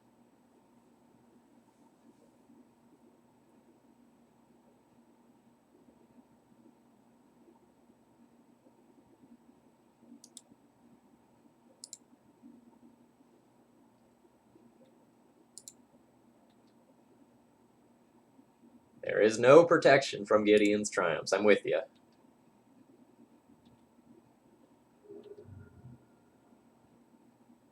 I don't know if my opponent can actually remove a chalice. On the off chance that they can, I'm playing another. Yeah, Shelby is much smaller than Roanoke was. It's got a similar feel in terms of like friendliness and environment and things of that nature. No, I don't think I want a chalice on 2 because my out to this thing is my Gideon's Triumph, which is at 2.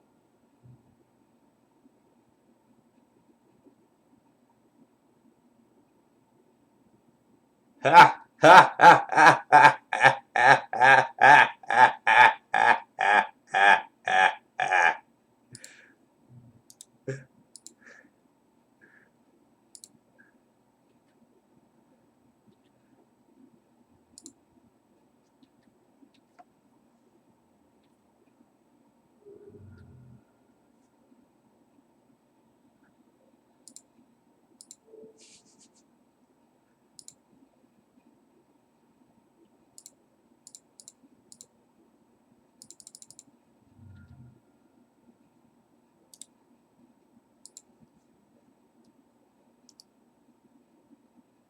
Good job, Gideon. You did a lot of work. 10 points of damage, a shit ton of life, leaving around a knight ally that may reasonably kill my opponent.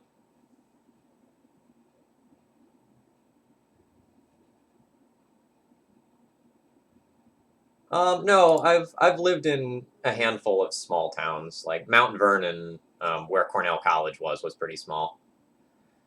Palace Jailer, slightly awkward, but I'm largely okay with it.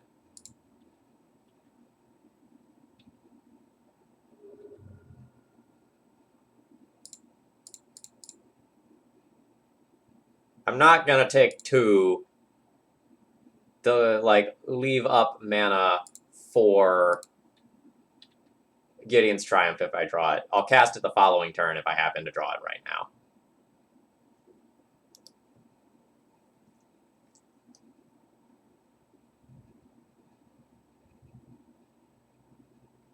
Alright. So, Force of Virtue, Gideon's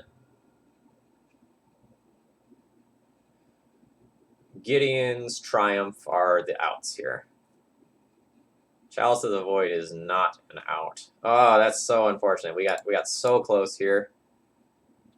We'll see if we can still make it happen, because we become the Monarch and we get one draw at our end step. One draw for our Gideon's Triumph. Come on, dealer. Fuck. Ah, that's so unfortunate.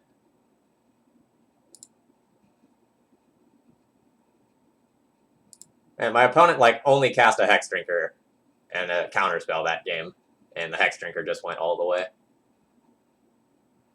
So this doesn't target, right, if it's overloaded?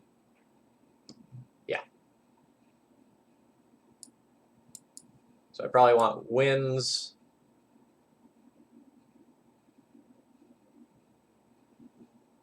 I didn't really see that many cards out of my opponent, but I'm going to, like, kind of assume that there's, like, Tarmogoyst and True Names and things of that nature in there as well.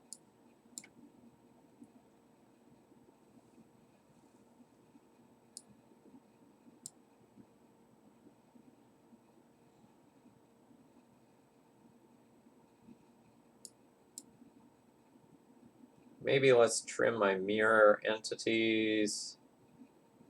And maybe I don't need my Force of Virtues here.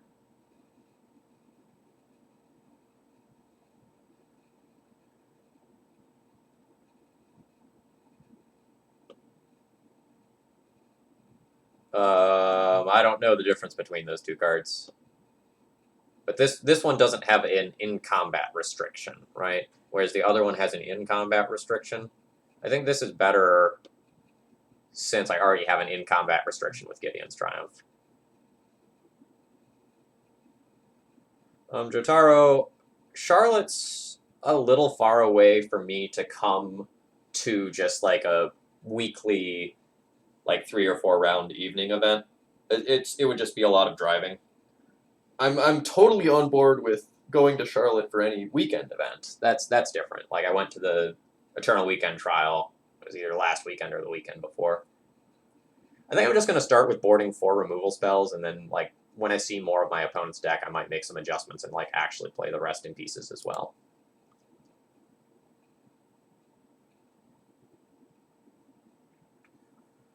Going back to Blessed Alliance for a minute. Blessed Alliance is a better endgame mana sink in that, like, when you have like all these planes sitting around that aren't doing anything, and you top deck that, like you get to kill a creature, gain 4 life, maybe untap something, and get a blowout as well. This is a keep.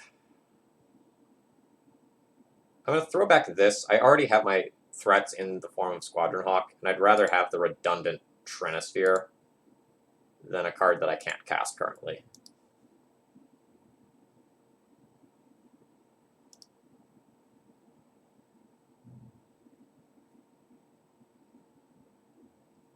This jerk. So what does it get? It gets protection from instants. I would just rather remove this and then Oblivion Ring next turn when it's going to be uncounterable. And then just hope I don't get Wastelanded in an exact repeat of last game, where like Hex Drinker plus Wasteland just kneecaps me.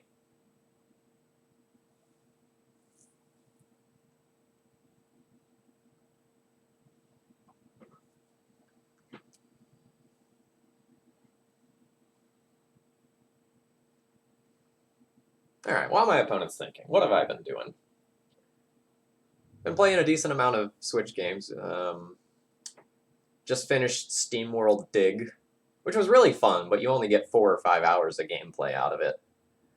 Which is totally fine for a sale price, but I don't know that I would have paid full price for that game. Alright, do I just want to play Gideon this turn rather than removing this? It only gets protection from instants. Yeah, I think I just want to resolve my Gideon.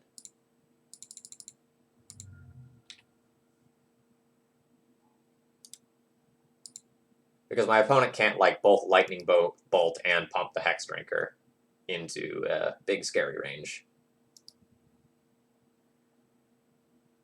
No, I haven't played Astral Chain. That's one that's come up a lot on subreddits. It's got, like, overlap with games that I like. That's bad for me.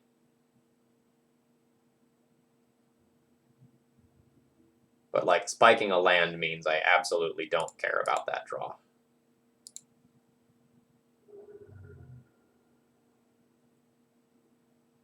Yeah, Fire Emblem is another one I have my eye on. Almost what I wanted.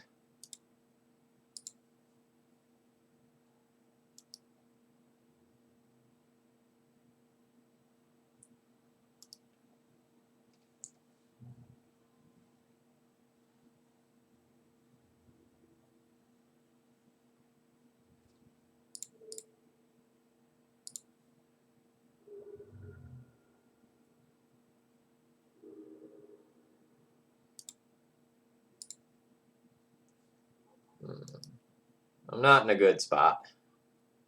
Because my opponent draws a land, they just get to go protection from everything with Hex Drinker.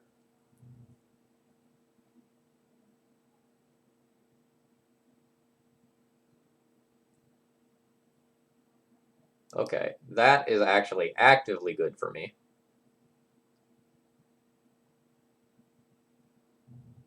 As long as my opponent doesn't draw the land and go for the 8/8.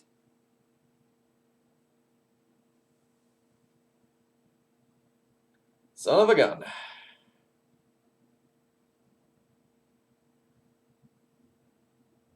We had a lot of things go wrong here.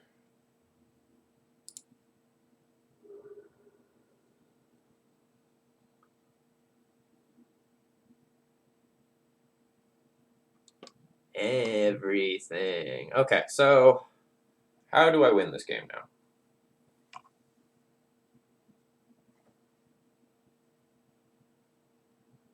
So, like, really the only way we get super punished by our own Trinisphere is if our opponent leads on turn 1 Hex Drinker and follows it up by a Wasteland within 2 turns, right? Otherwise, we're totally fine with, like, floundering under our own Trinisphere because we have so many things that are going to outbeat the fair things that don't have protection from everything.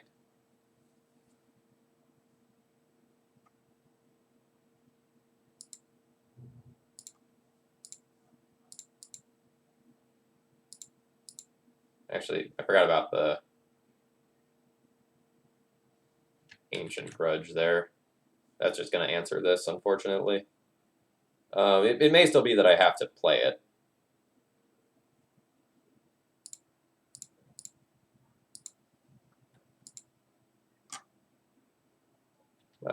It might just be better to bird.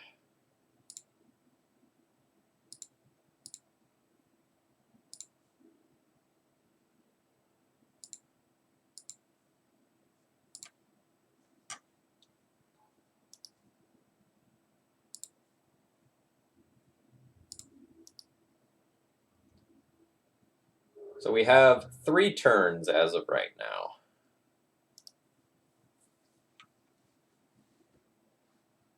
I don't know that I can actually outrace my opponent.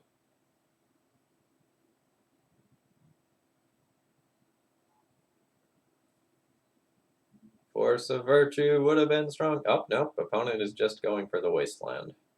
Alright, that's fair. I can see that.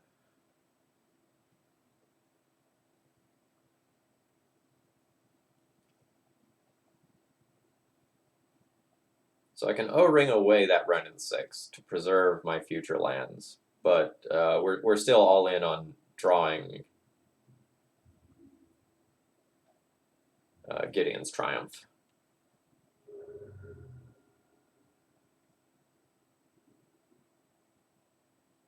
Jailer, not great here. Alright. So I need to Chrome Mox to get up to another mana.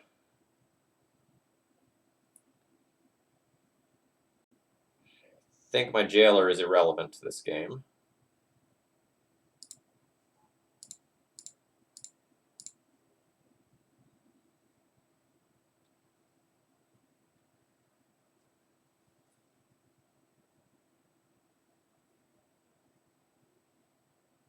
We're pretty much done if my opponent can counter this.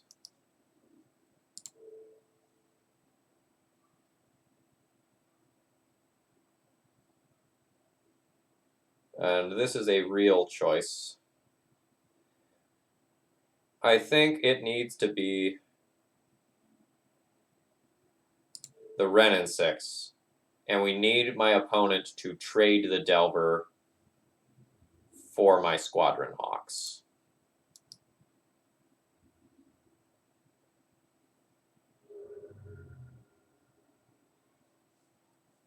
Because otherwise, if we take the Delver, then like Wren and 6 minus Wren and 6 minus over 2 turns gets me anyway.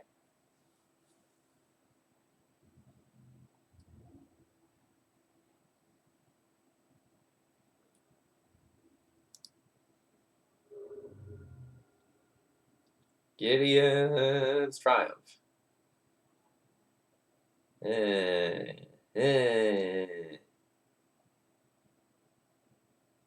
Now I don't think we beat that. Well, we still beat that if my opponent just like attacks with the Hex Drinker. Alright. That one was not meant to be. I think we're less soft to Hex Drinker than the average deck. Right? So we have 4 main deck kill spells for it, plus 2 wins that can get it, plus O-Ring and Cast Out that like technically serve as answers as well as Palace Jailer. So I think things lined up poorly that time. But if we played that one a few times, I'd be pretty confident that we'd take a good chunk of them. Yeah, right, and like we also have Chalice to answer it. But like both games, we just saw turn 1 Hex Drinker plus Wasteland set me back too far. We could also have drawn one of our sick Gideon boy edicts, and that would have made me happy.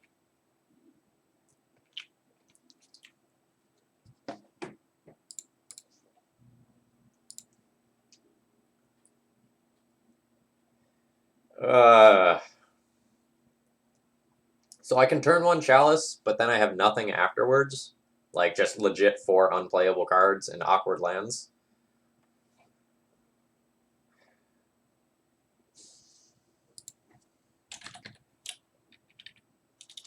Are you like a Storm player or something, opponent? If yes, I'll keep this. No data, so mulligan. This hand is slower, but much better as a whole. I'll be keeping this one. And I'm going to ship the Mirror Entity. I'm going to have plenty to do with my mana off of the Squadron Hawks. And I don't know that I'm going to need to go for like the immediate Mirror Entity kill.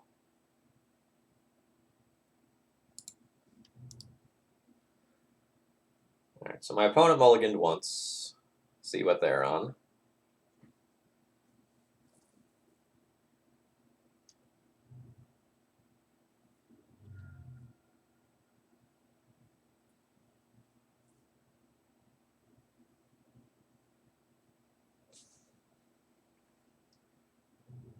I mean, I'm with you and everything, but so much can go wrong there.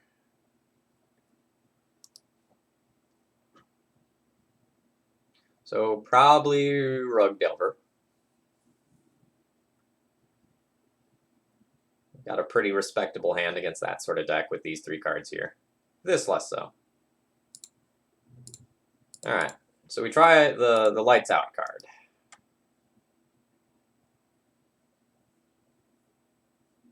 It did not work.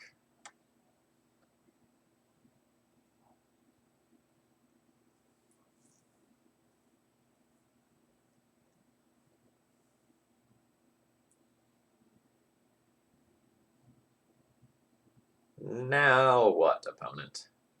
Eureka Tell with Days, one-time dealer. Alright, so we put in our Jailer and hope for the best. Like, see how Jailer lines up against Ugin. Yeah, I don't know about that. We do randomly have a bunch of Oblivion Rings and Cast Outs.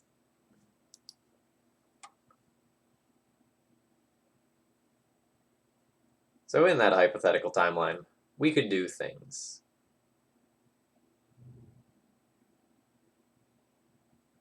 It's my beard. I'll do what I want with it. Why would you grow a beard, if not to stroke it? You know? Real deep philosophical questions. Caw-caw!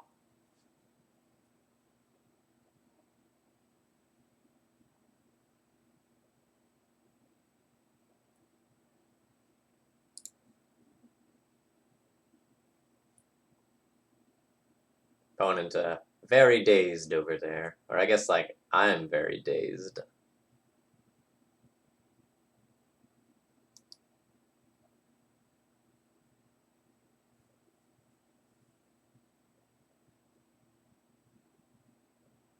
Yeah, like, say, dropping a Trinisphere into the face of all these dazes would just be absolutely disgusting, right?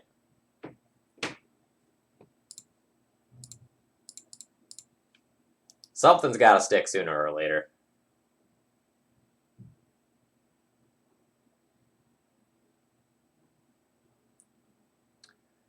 No. I'm gonna be finishing this league, and then it's lunchtime for me. Not sure what all I'm doing today. It's gonna be some combination of going to the pool. I just want to resolve a scary spell. Let me resolve a scary spell. It's gonna be some combination of going to the pool, playing a board game called Gloomhaven that's sort of like a Dungeons and Dragons type thing in a box, and playing a game called Dicey Dungeons. That is a big boy. Look at how big this boy is. Look at him. So fat. Big butt.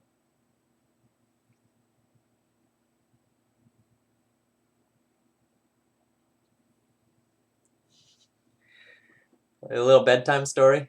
It's even a picture book. Look at this. We got this like sweet stained glass thing.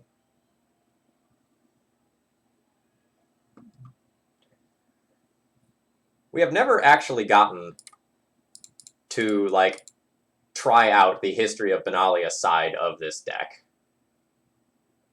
So this is going to be the first game where that potentially happens, where like we curve one of these into another one of these, and then just like go on a crusade.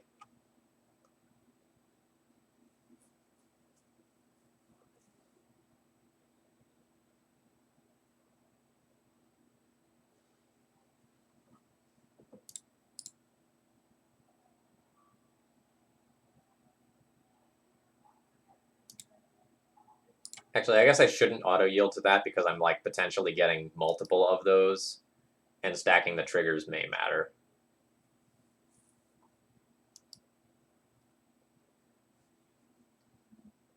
Jailering away this Goyf is going to be sick.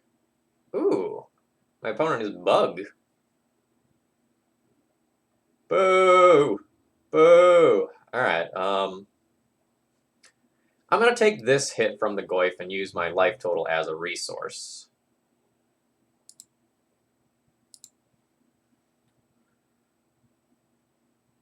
If they have the 4th counter spell, they can have me. They get me.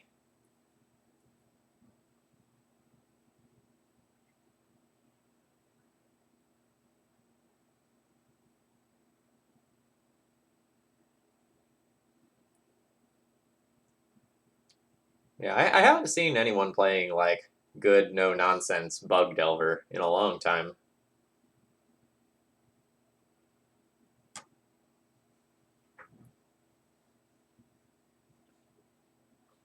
The red cards recently have been really good. Alright, so this one plays around Spell Pierce specifically, so I'm going to lead on this one.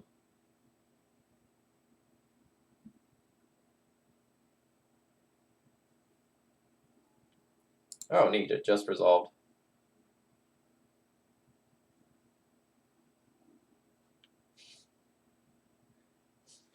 Why are you playing Bug Delver? I don't know, man. I got jealous of everyone playing those red elemental blasts. I wanted to play the green elemental blast. You know. get there with Veil of Summer.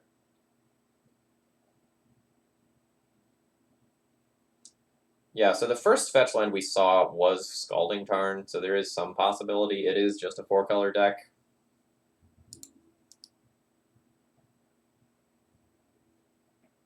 It's a little hard to tell since they started out on double Trop. Trop was the first one they fetched, and then these 2 lands they drew naturally with no ability to fetch. Alright, you have another big boy, plus a follow-up play. Oh man, do you have an Angler too? That would be a little annoying. Eh. Big bodies.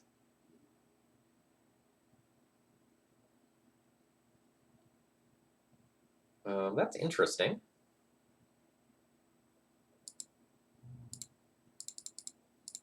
I'm going to play Gideon this turn, and I'm going to really hope to draw a Gideon's Triumph and get 2 creatures with it. How sick would that be? So sick is the answer.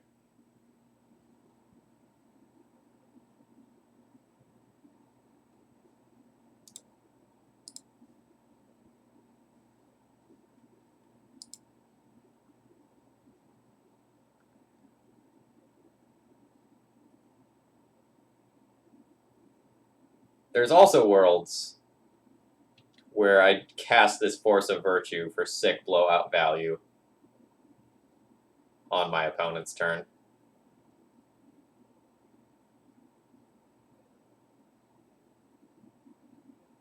HC Fox, I don't think it's correct to gamble on me drawing a white card in order to make that line happen. So in case you're not kind of like familiar with what's going on, it would be like draw a white card plus Gideon Emblem plus Force of Virtue and try to like actually kill my opponent's creatures.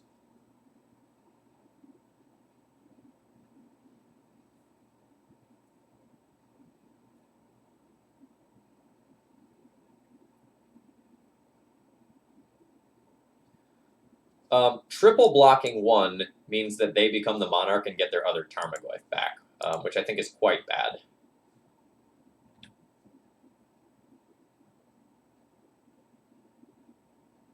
We have the good old Force of Virtue Squadron Hawk combo. Oh, all right.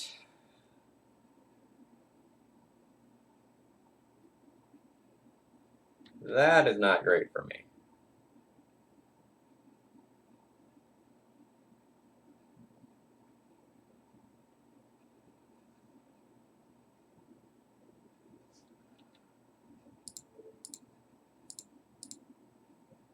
Just going to go ahead and take our chumps here.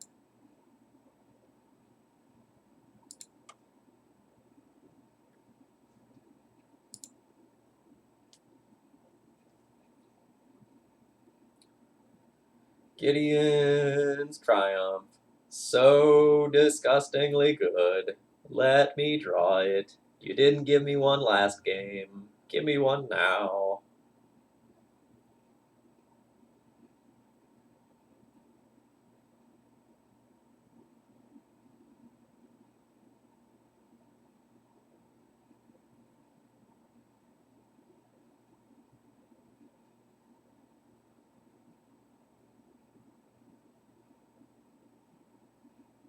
I want the Gideon's Triumph so bad. I'm just like salivating at the mouth over here. I do nothing a lot. We don't need 2 of them. 1 is just fine, because 1 is a double edict right now as long as I control the Gideon. Alright, that's not what I'm going for. So I can go Squadron Hawk and History, or Squadron Hawk plus Squadron Hawk. No, if we let them connect, they get another Tarmogoyf back, which is disastrous.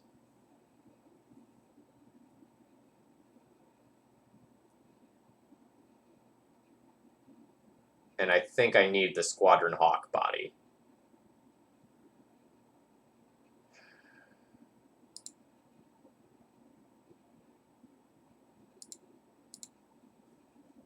Yeah, but if I lose this Squadron Hawk and I miss on a top deck, I don't think I have a way back into the game.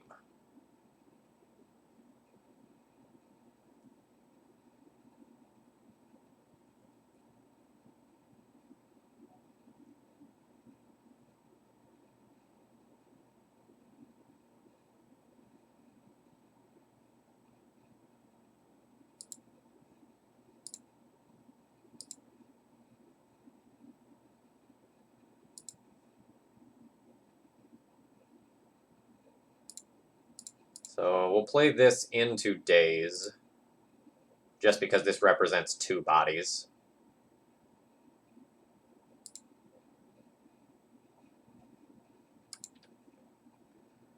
Now the next question becomes, what do I do with Gideon?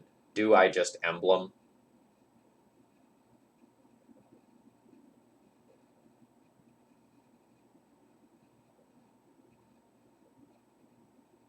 This probably just becomes an emblem.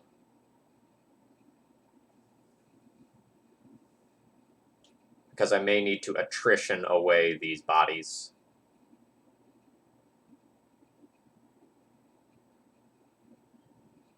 If I make an emblem, the Squadron Hawks will be 3/3s.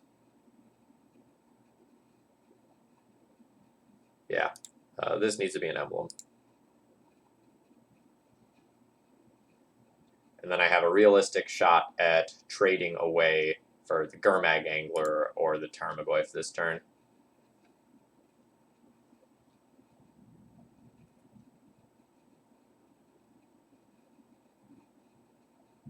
We're not out of this one yet. But life is not great.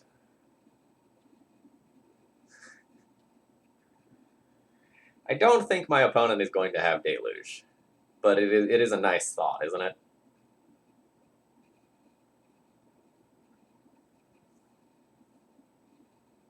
It's like get ultimate value.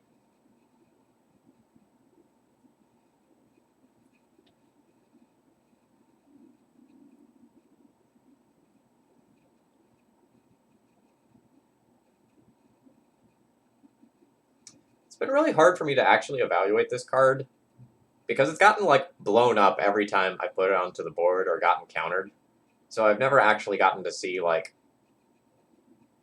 the third turn of it being around where you actually get to pump the knights to see how impactful it really is on a game.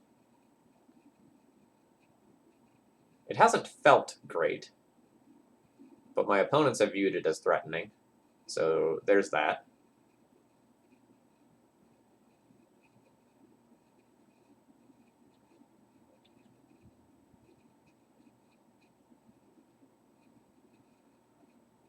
All right, so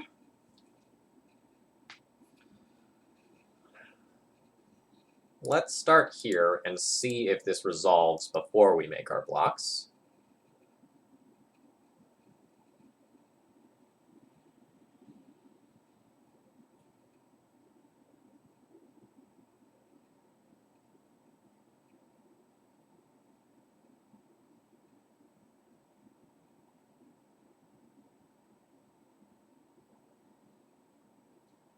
And then I'm going to have to decide whether or not I actually want to play around a removal spell.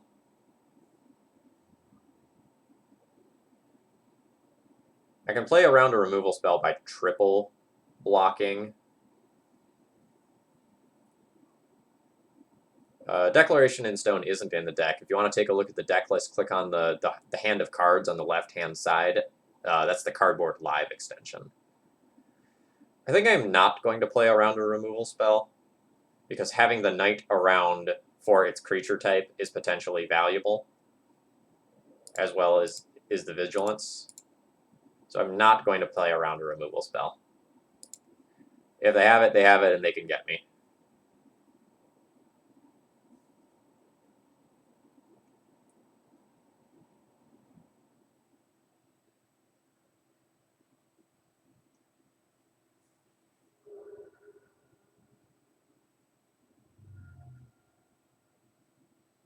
So I'm dead in 2 turns to the True Name.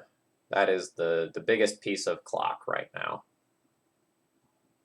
Oh god, another Tarmogoyf. And a Delver. Well, the Winds of Abandon that's in my sideboard would be looking pretty hot.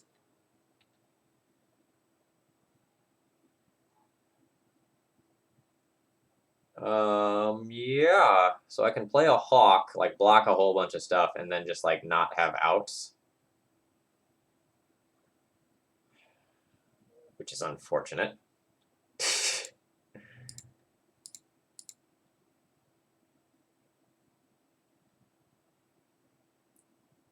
So I have 1, 2, 3. I thought I had the other Squadron Hawk out of the deck. Oh, is it in exile? I think I pitched it to Force of Virtue. Yeah.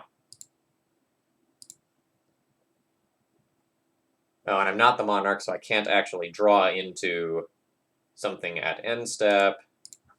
So I am just dead. Either literally or effectively. Alright, so removal spells, let's start there. Let's maybe trim down on our mirror entities.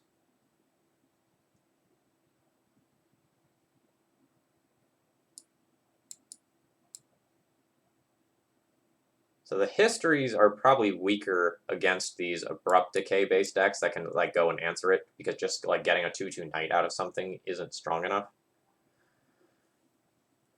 No, I think Jailer is such a central part of my game plan, and a huge chunk of the power of my deck comes from it that I need to keep it in for the matchup, even though it's very, very awkward against True Name Nemesis. When you're playing something like D&T and you're playing against True Name, like, yeah, pull the Palace Jailer out. You can function without it. But if I'm going and pulling out my Palace Jailers here, I lose a lot of my card draw that like lets me move towards these pieces of removal, since I don't have other manipulation. You need jailers to run your prison. I like that. That's cute. I think I'm going to ship it like this. I've got Cast Out to think about as well. But I think the Trinispheres are pretty good when I'm on the play. When I'm on the draw, I might board out my Trinispheres to play more Cast Outs and like maybe a couple of the histories. I would like to play first. I do not have enough mana. Mulligan. I do not have enough mana. Mulligan.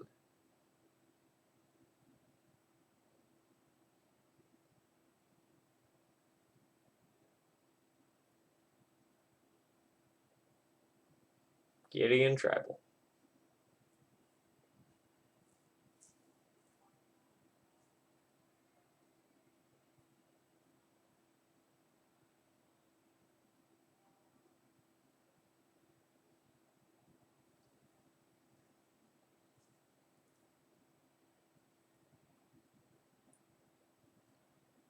I don't have anything else to talk about with his hand.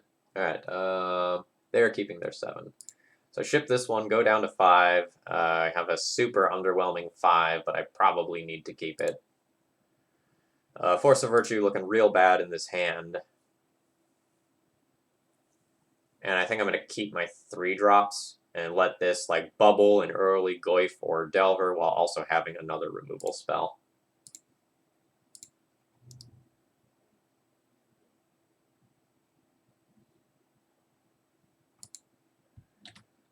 Yeah, top deck Hawk. Let's go. Undo the mulligan. Also will accept like top deck Chalice.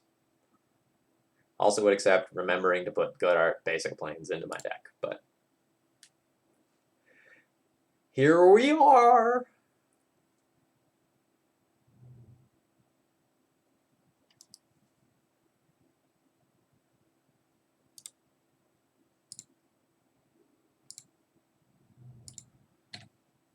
Alright, so we have a bunch of things that are a little bit too expensive for what we actually want them to do.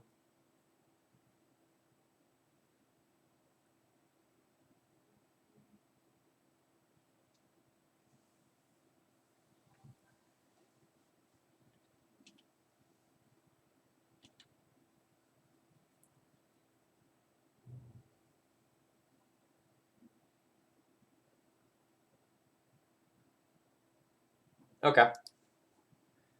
If this O-ring resolves, that's not a big deal, right? Because they're not getting any value out of the Wrenn and 6 this turn.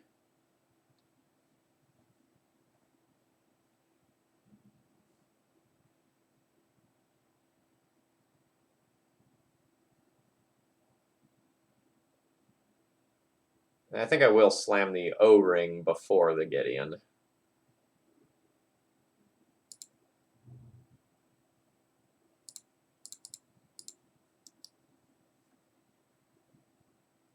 I would love to play this around days. I don't super care about this getting dazed right now.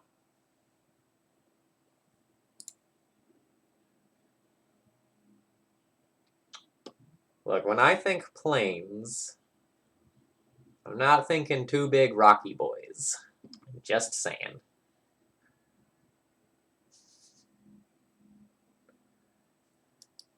So it's kind of like, you know, there's like D&D alignment charts where it's like, what kind of planes is this?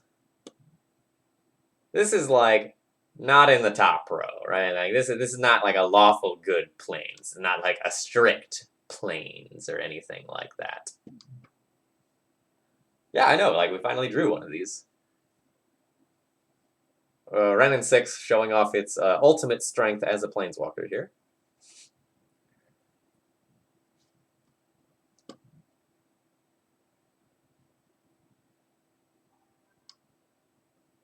This is like maybe like a neutral evil planes or something like that.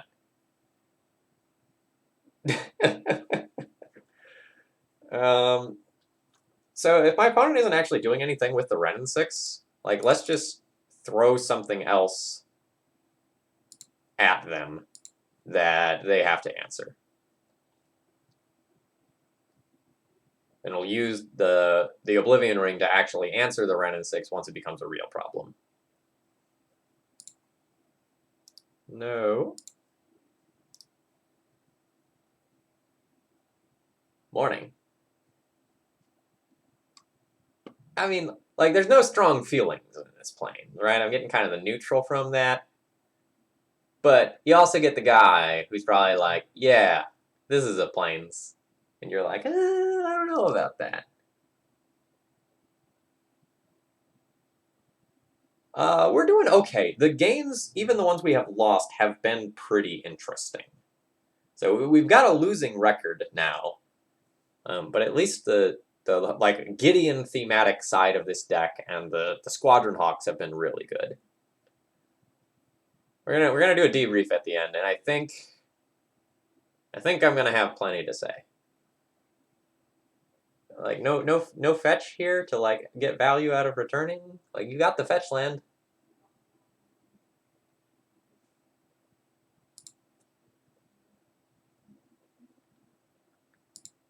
This is gonna hit a brainstorm in response in all likelihood. That's what that no fetch is telling me. So many spell pierces. All right. All right.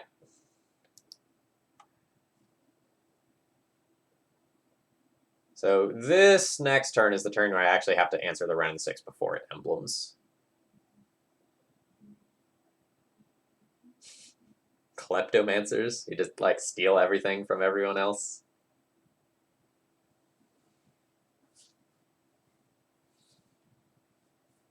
Is Stryfo a kleptomancer? He's just like, you have a thing, Dak Phaeton. It's my thing now. What's our kleptomancer?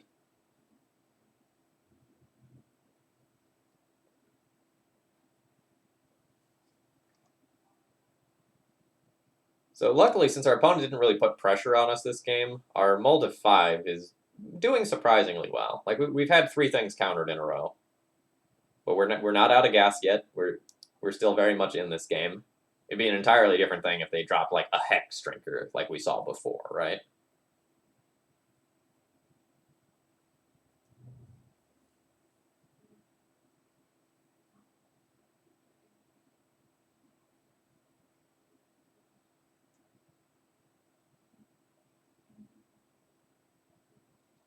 I wonder if my opponent kept the hand like on the strength of Renin 6 and some cantrips, but then didn't find the fetch land to make it happen initially. Alternatively, they could have just kept it on the strength of like 3-ish counter spells, which also seems pretty good.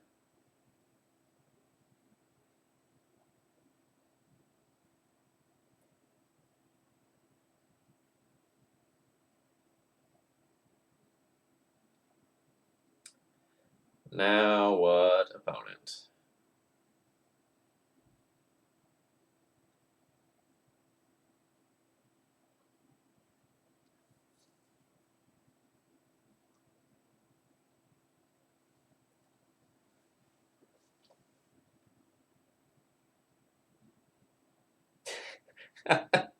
Just literally kill you with Renin 6, 1 point of damage at a time. Alright, we probably lose if this one gets countered. But, you know, if they can counter 4 spells in a row, like, so be it. Yep, okay. We had no ability to play around the days or the Spell Pierce this game, just because we didn't have enough land to do so. So now we need to hope they get greedy and like plus again. And then we draw a Sorcerous Spyglass or another Oblivion Ring.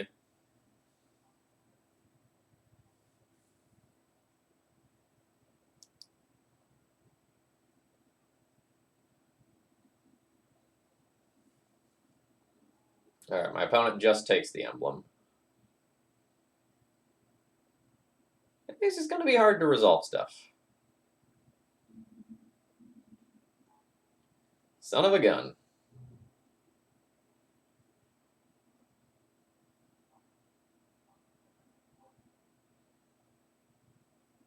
So this is game 3, right? I lost one of these already. Yeah, this Gideon's Triumph is not showing up at the right time.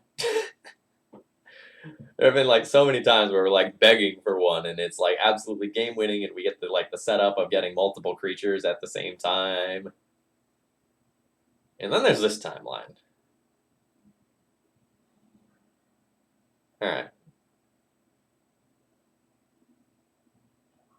So I can play my Gideon of the Trials through a graveyard-based Spell Pierce. So let's do that. You stop that! You stop that! With all your counter spells. We're winning by timeout, boys.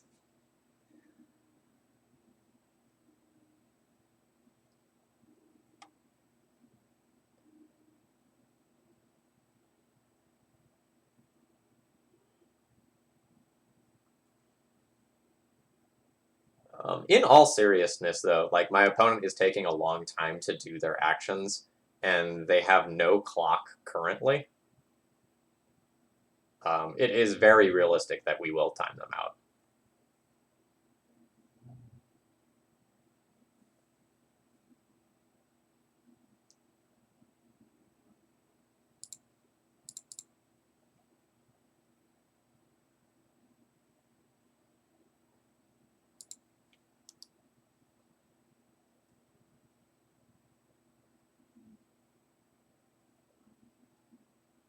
Yay! Boo!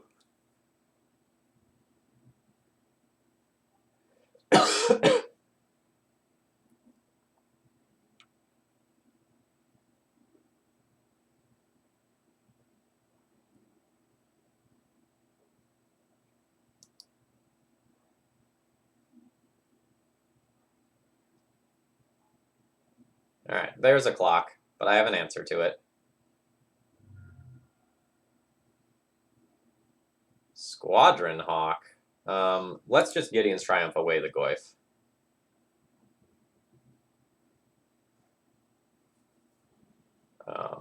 Just like holding up all my mana to do so, in the hopes that my opponent attacks with the Goyf before activating the Renin 6.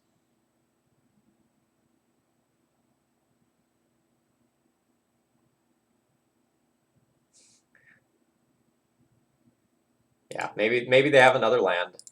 But if they don't, this is super punishing for the line that they took here.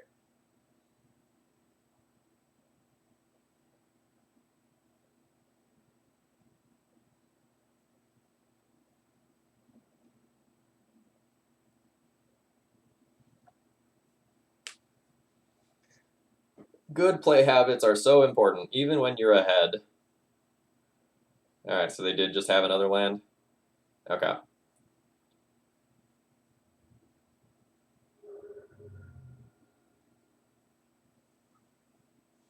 Well, that's unfortunate for me. And my opponent forgot to activate their Wrenn 6. Strong. So that means I'm going to get to resolve whatever I play here. Which I guess should just be the Gideon. I should just, like, Gideon and Emblem immediately. Well, actually, I have 6 mana. I can do both.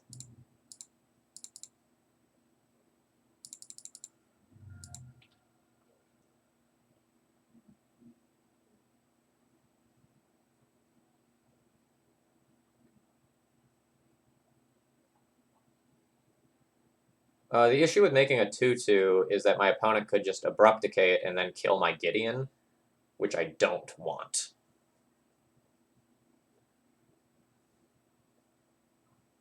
Whereas if I Emblem, I get 2/2 Squadron Hawks, which survive through Wrenn 6 pinging.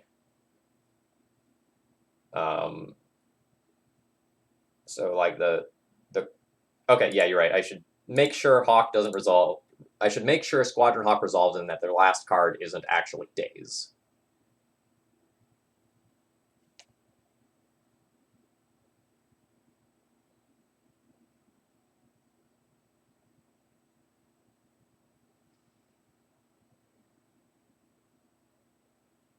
Boy, that's frustrating. 1, 2, 3, 4, 5, 6, 7 counter spells. Okay.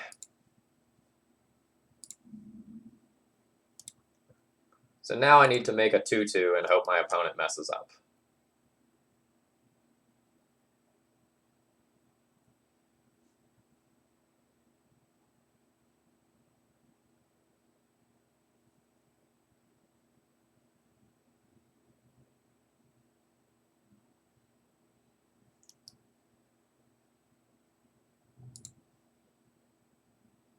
Why did my opponent just play out Underground Sea? That land is completely unnecessary in play. And, like... Oh my god, opponent, what are you doing? Like, okay, well, apparently, like, playing towards opponent messing up is a real thing. I was just, like, so absolutely, positively dead. And now I'm in this game again. So now I Gideon attack Wrenn 6, either kill Wrenn 6 or force a chump block with Delver, and then bounce my Gideon and redeploy it.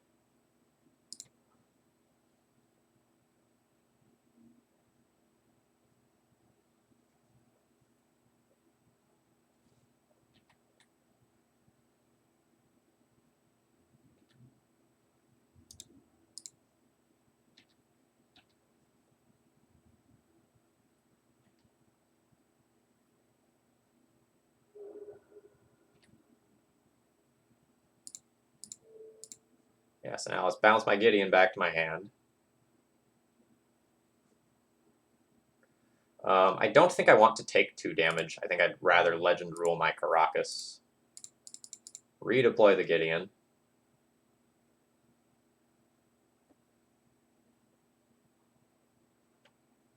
Make a knight.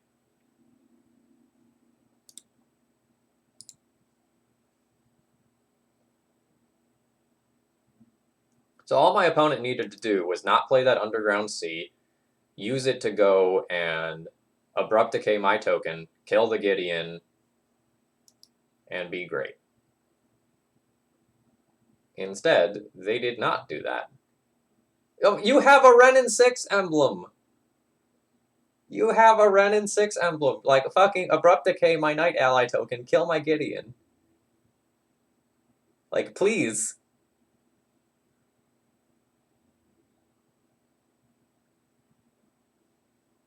Alright, so they are attacking me with that. Not my Gideon.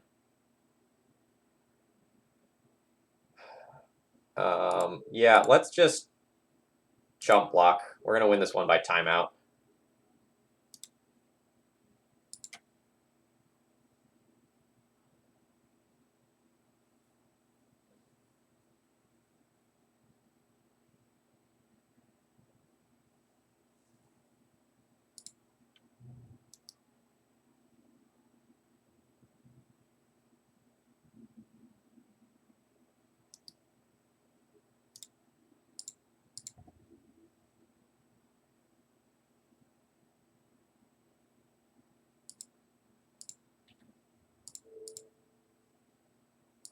I mean, multiple in quick succession, right? So, like, this was opponent's game. Absolutely, unquestionably. I had no way of actually winning that one unless they made errors. Like, I was ready to concede that game. We didn't earn that one so much as my opponent lost that one. You know, never give up, never surrender. Like, I don't know if my opponent, like, forgot about their Ren and 6 emblem there or what, or if they were, like, doing other things and then they got, like, panicked because they were low on time and they were just, like, clicking on things. Because, like, that certainly happens. But, oh boy. Going into the last round here.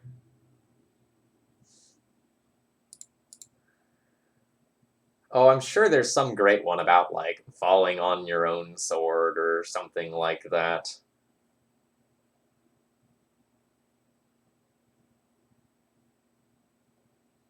I could, like, wander over to the book of quotes on the shelf over there, but I'm all wrapped up in a blanket right now. I'm pretty comfy. So I don't think I'm going to do that.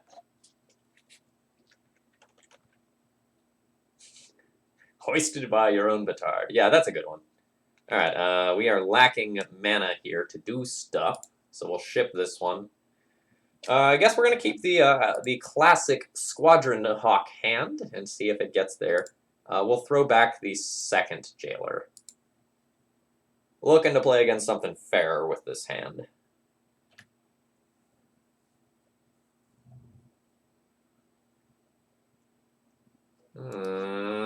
That doesn't look fair. I mean, it could be.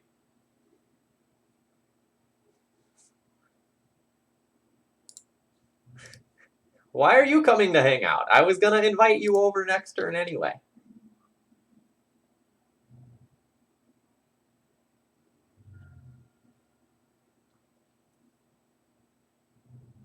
Okay. Show and tell, maybe? No.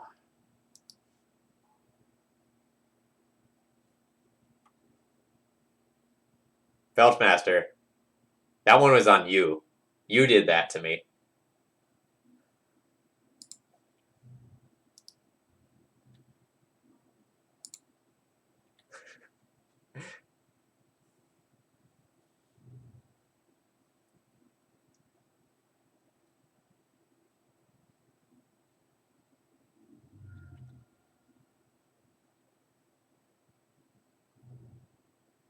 You're fired. That one was legitimately good. Alright, so many Pyromancers. Hopefully Gideon's Triumph actually gets this young Pyromancer. Otherwise, my opponent's plan of go wide with creatures is probably going to be better than my go wide with creatures plan.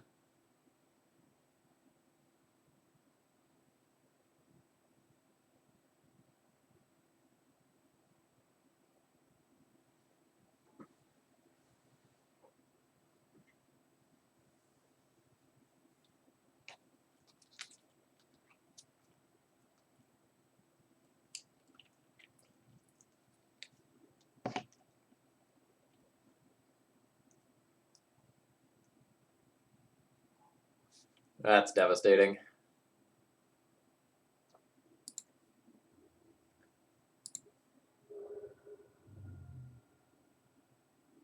Okay, can we win this game in any capacity when they have this many creatures? Like, I can play a Squadron Hawk this turn, but I just can't beat that many creatures this early. So, like, if I traded with the Young Pyromancer and all of these attacked, I'm taking 2, 3, 4, 5, 6 this turn, followed by presumably a handful more. I think I'm going to concede this game so that my opponent has only seen Plains and Gideon's Triumph, and maybe sideboards worse against me.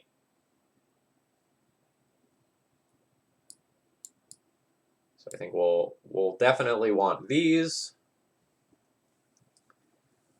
Maybe play Cast Out, maybe play Canonist. Let's figure out what we don't want.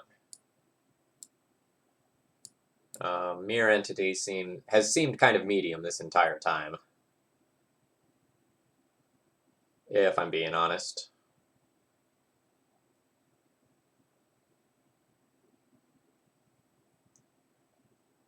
Ally of Zendikar. Alright, do I want Canonist? Like, what if I were to do something like this and just give myself a few more 2-drop options to play early?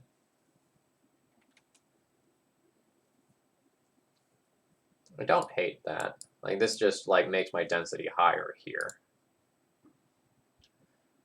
Again, Palace Jailer is not really great against a pile of young Pyromancers, but it is what it is.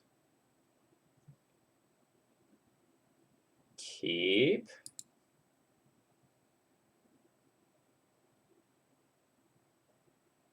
So I can't imprint the Canonist here. It's a non-artifact. I think I'm going to imprint my Gideon's Triumph with the hope that the Chalice or maybe I'm supposed to just imprint the Jailer. I'm pretty far away from it, and I'll probably draw another 4-drop by then.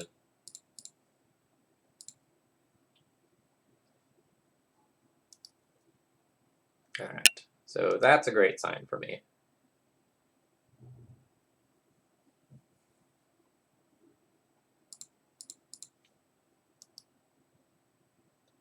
The Cannon is obviously much less good once I already have a Chalice in play, but it still will do things against a young Pyromancer. Or that. So now I just pass the turn with Gideon's Triumph up. And we'll see if my opponent ends up attacking.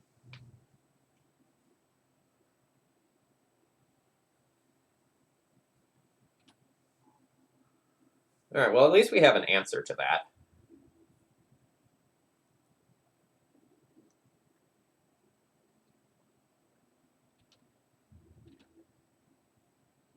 We are gonna stare at each other for a while.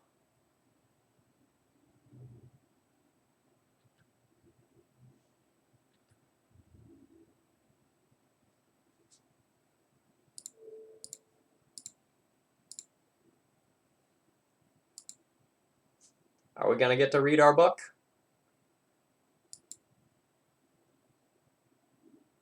Nice. Do I want to Force a Virtue? I don't think I want to Force a Virtue yet.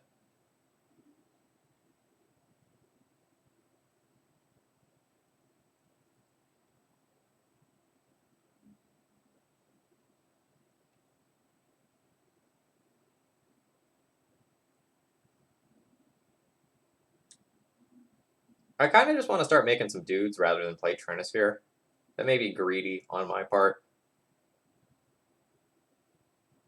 Yeah, that's probably greedy on my part. Let's Trinisphere.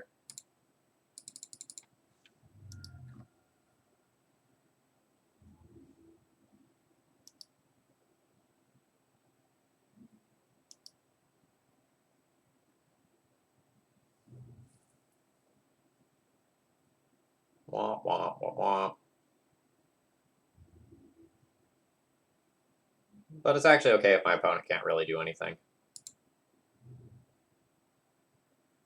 I'm not gonna like attack Canonist into this and try to remove it. Feels too cute for me.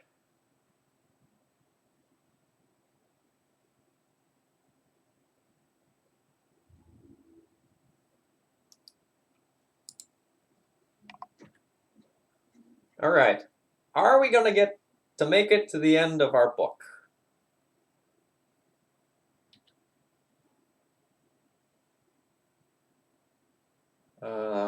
Yeah, I'm just gonna hold up Gideon's Triumph. Yeah.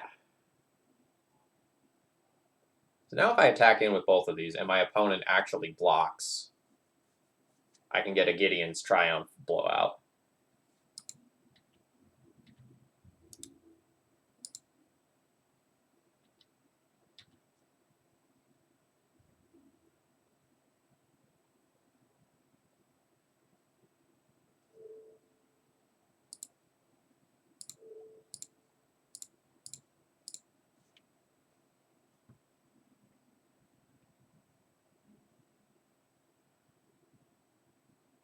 So like that was guaranteed to resolve. So we end up pushing some damage.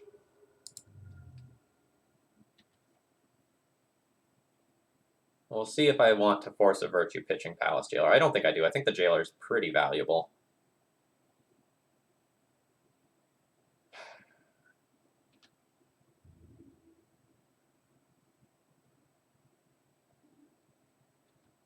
Nice.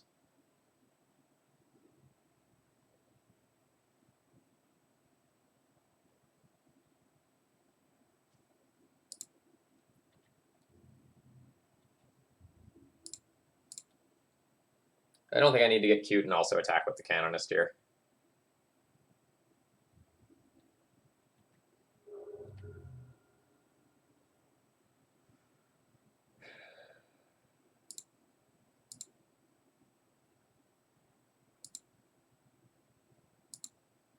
Yeah, I guess I also need to be mindful of my own Trinisphere plus Force of Virtue.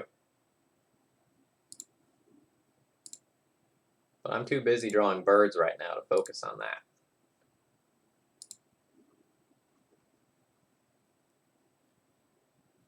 So that was a pretty hard hit. So that was the first time we actually had like the history go off successfully.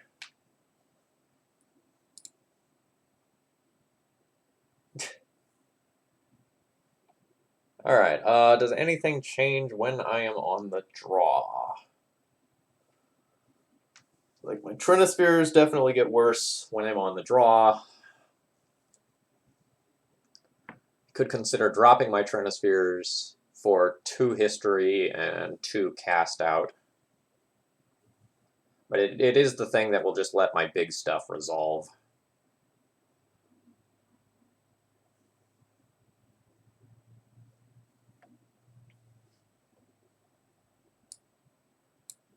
If I just play fewer copies, and just play like 2 Trinispheres, and just play these, cast out as removal is still really expensive.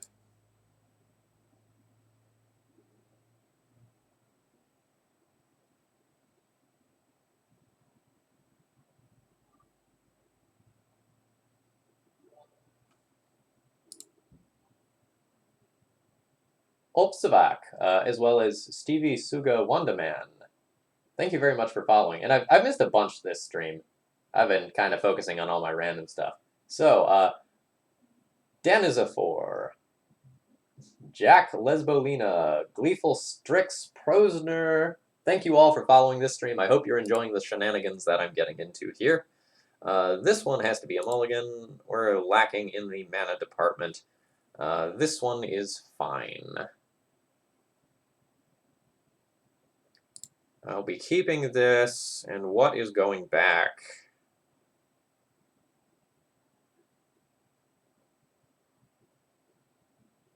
I'm constrained on white mana.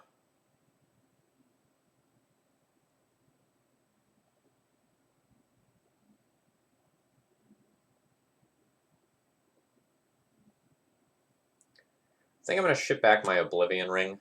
I have Gideon's Triumph as an answer to a creature. This one's hard, because, like, I want to resolve Squadron Hawk and then, like, pitch a Squadron Hawk to cast a Force of Virtue. So, and I also just don't want to take 1,000,000,000 damage off Ancient Tombs, so I think I need to keep my 3 lands. I guess I'll pitch my Gideon's... no, I'm going to pitch my Oblivion Ring, because I can potentially Hawk plus Gideon's Triumph in a turn cycle at some point.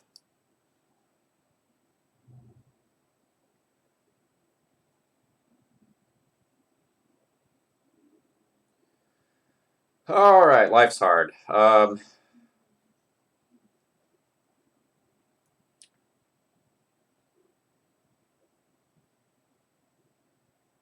I would love to...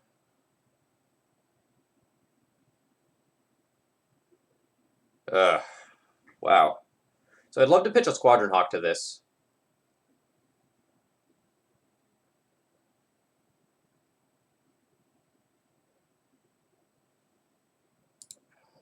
But I think I just need to cast this Chrome Mox, see if it resolves, and then make a decision from there. I think I have to pitch my Force of Virtue, play out the Ancient Tomb, and Gideon's Triumph away the Delver. No, I'm going to take my freebie removal spell through Daze this turn, and then double Hawk next turn. Because I have a Soul Land here, I can't split my mana across 2 turns. So I can't go like Hawk plus Gideon's Triumph. A Force of Will. Okay, well, Gideon's Triumph probably eats that Force of Will. Oh, please attack first. Son of a gun.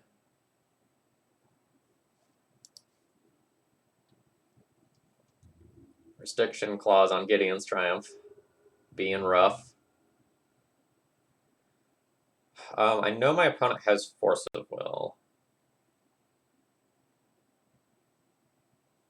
So I think I need to throw the Gideon's Triumph into the Force of Will.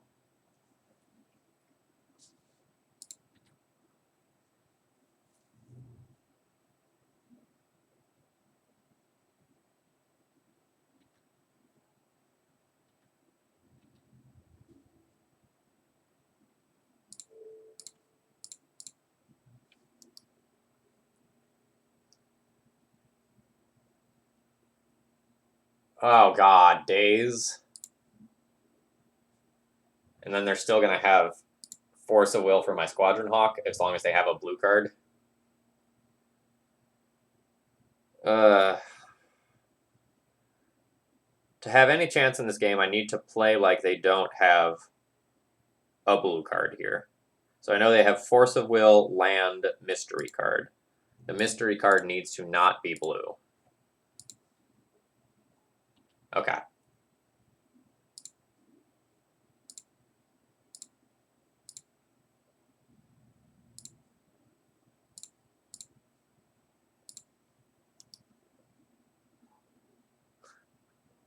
Yeah.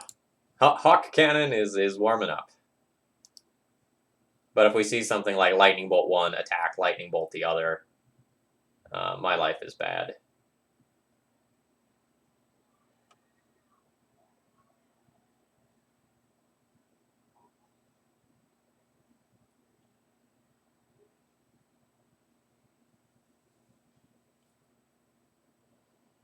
So I need to keep in mind that my opponent likely still is going to have Force of Will after this.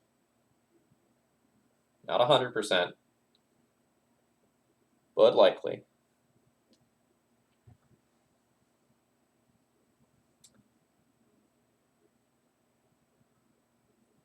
And we'll see what we find on the top of the deck.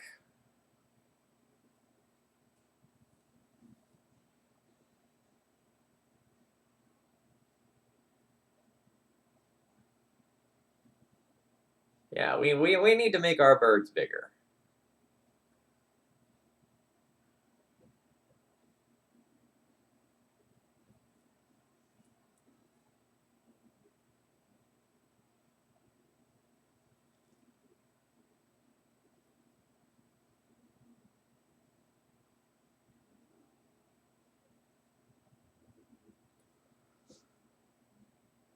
No blocks.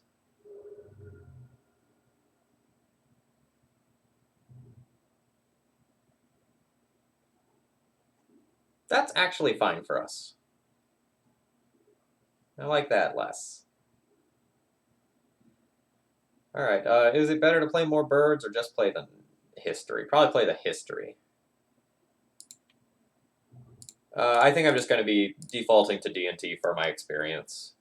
I think it's an okay position deck.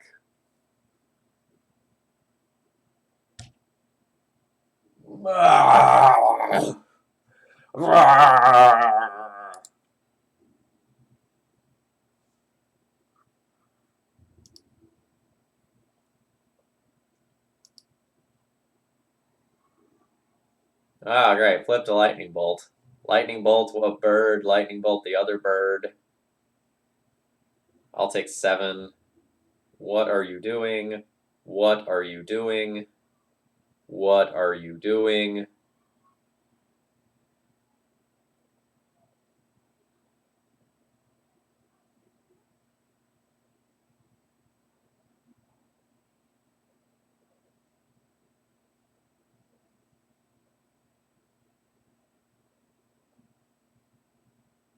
Like if I want to support my life total here, I can take chump blocks. I don't know where that gets me.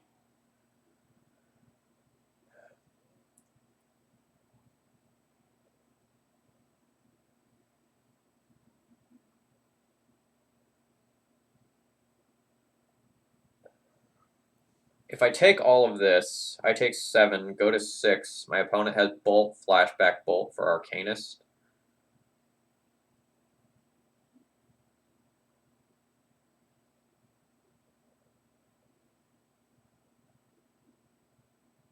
I'm going to need removal spells to get here. If I double block, they bolt one of the Hawks, and that saves the bolt from going at my face. I'll take 4 going to 9. I'm facing 7, 10 next turn.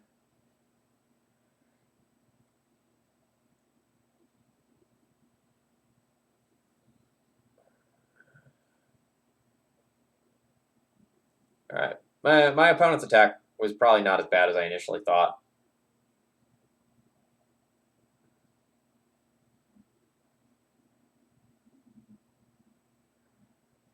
I probably need to force them to bolt a bird. It's a situation that sucks.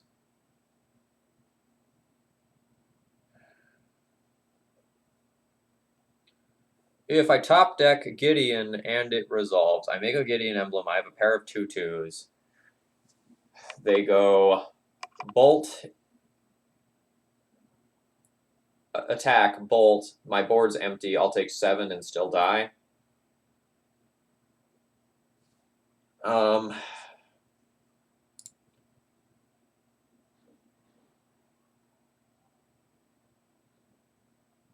So I guess my best lines involve me drawing Force of Virtue rather than Gideon, and my opponent not having blue card for Force.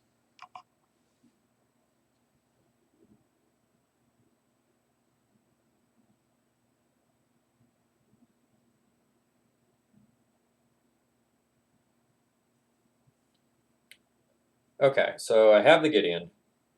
If I play it and I minus, my opponent just kills me with what they have on board. So I need to play out double Squadron Hawks here. And this forces my opponent to see the line of bolt you in the face.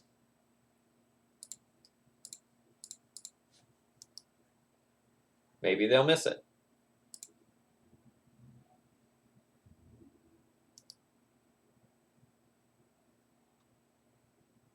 Oh my god.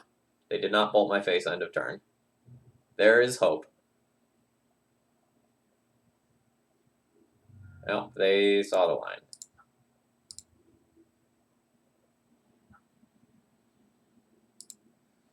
Okay. So, this was a deck that was meant to be built around History of Benalia. But that card was kind of a medium power level here.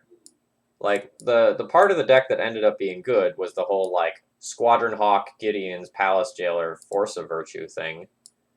So it was my idea to have synergy with like these and the Force and the Mirror entities, but I think like these are the cards that like would get cut if I were to start doing something with this deck again.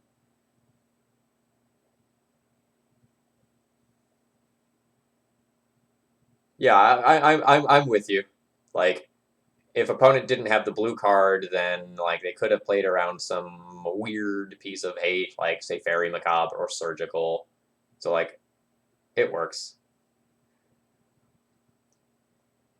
So like, if I were to play this again and like take away the restriction of this being a History of Benalia deck, I would just go and play 2 more Force of Virtue, and then 4 of some other threat.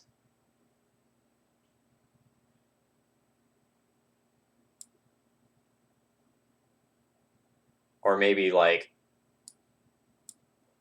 go up to 3 Force of Virtues and play like 3 Stone Forges plus 2 pieces of equipment or something like that, just to have like a few more impactful 2-drops to go and play.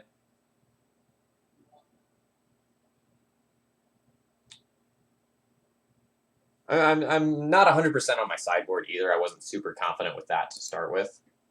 Freedy 1313, thank you very much for following. So like my sideboard numbers definitely felt clunky today. I definitely want access to some sort of removal spell that doesn't have a mid-combat restriction. So this was definitely good there. Someone else suggested Settle the Wreckage, but I don't know that I can deal with another thing that has a combat restriction because of things like Dark Confidant that can just like go and sit on the board and be a problem. It is also possible that this deck can just like straight up play something like a Wrath of God. Initially, I thought I wanted Armageddon for control decks, but I think we're pretty good against control decks. Like, we just have so many heavy hitters and sources of, like, multiple bodies that I think we're fine against the control decks, and I can remove these Armageddons for other things that are going to give me more utility in other matchups. So, like, some amount of Stoneforge Mystic, or another probably 2-drop threat or impactful card is probably good. Again, it can't be Suppression Field because like we're really going hard on getting an ally of Zendikar. We can't really play Thalia as an impactful 2-drop because we have so many things up here that are non-creature spells. But yeah, this deck was really fun. Like we went 2-3 with it. But there's definitely something here to these white Stompy decks. I showed it off at the beginning of the stream, but XJ Cloud was doing something similar where he was doing a Humility Stompy deck that also focused on this idea of just like going wider than your opponent.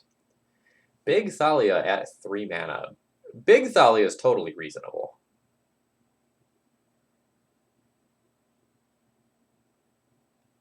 Like the first strike's definitely relevant, helps to protect the planeswalkers. I could see that. I do really like the idea of Stoneforge, though. Like, Stoneforge also will make it so that Gideon's Triumphs aren't nearly as telegraphed. Like, you can look like you're holding up mana for putting in a piece of equipment, and then you have Gideon's Triumph otherwise. Kind of happy with Gideon's Triumph. Like, we didn't get the, like, dream get 2 creatures at any time, but, like, we had the setup to do it on a few occasions. Yeah, if Ren and 6 wasn't everywhere, Spirit of the Labyrinth would definitely be something that's reasonable in this deck, outside of Palace Jailer.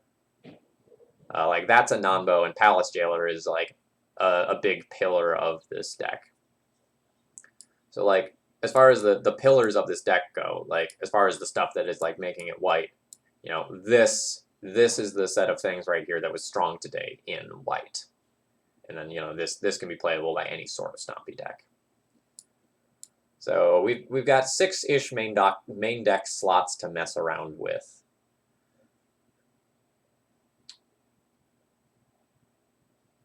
And the sideboard could be completely reconfigured. I think like starting with removing these and going from there.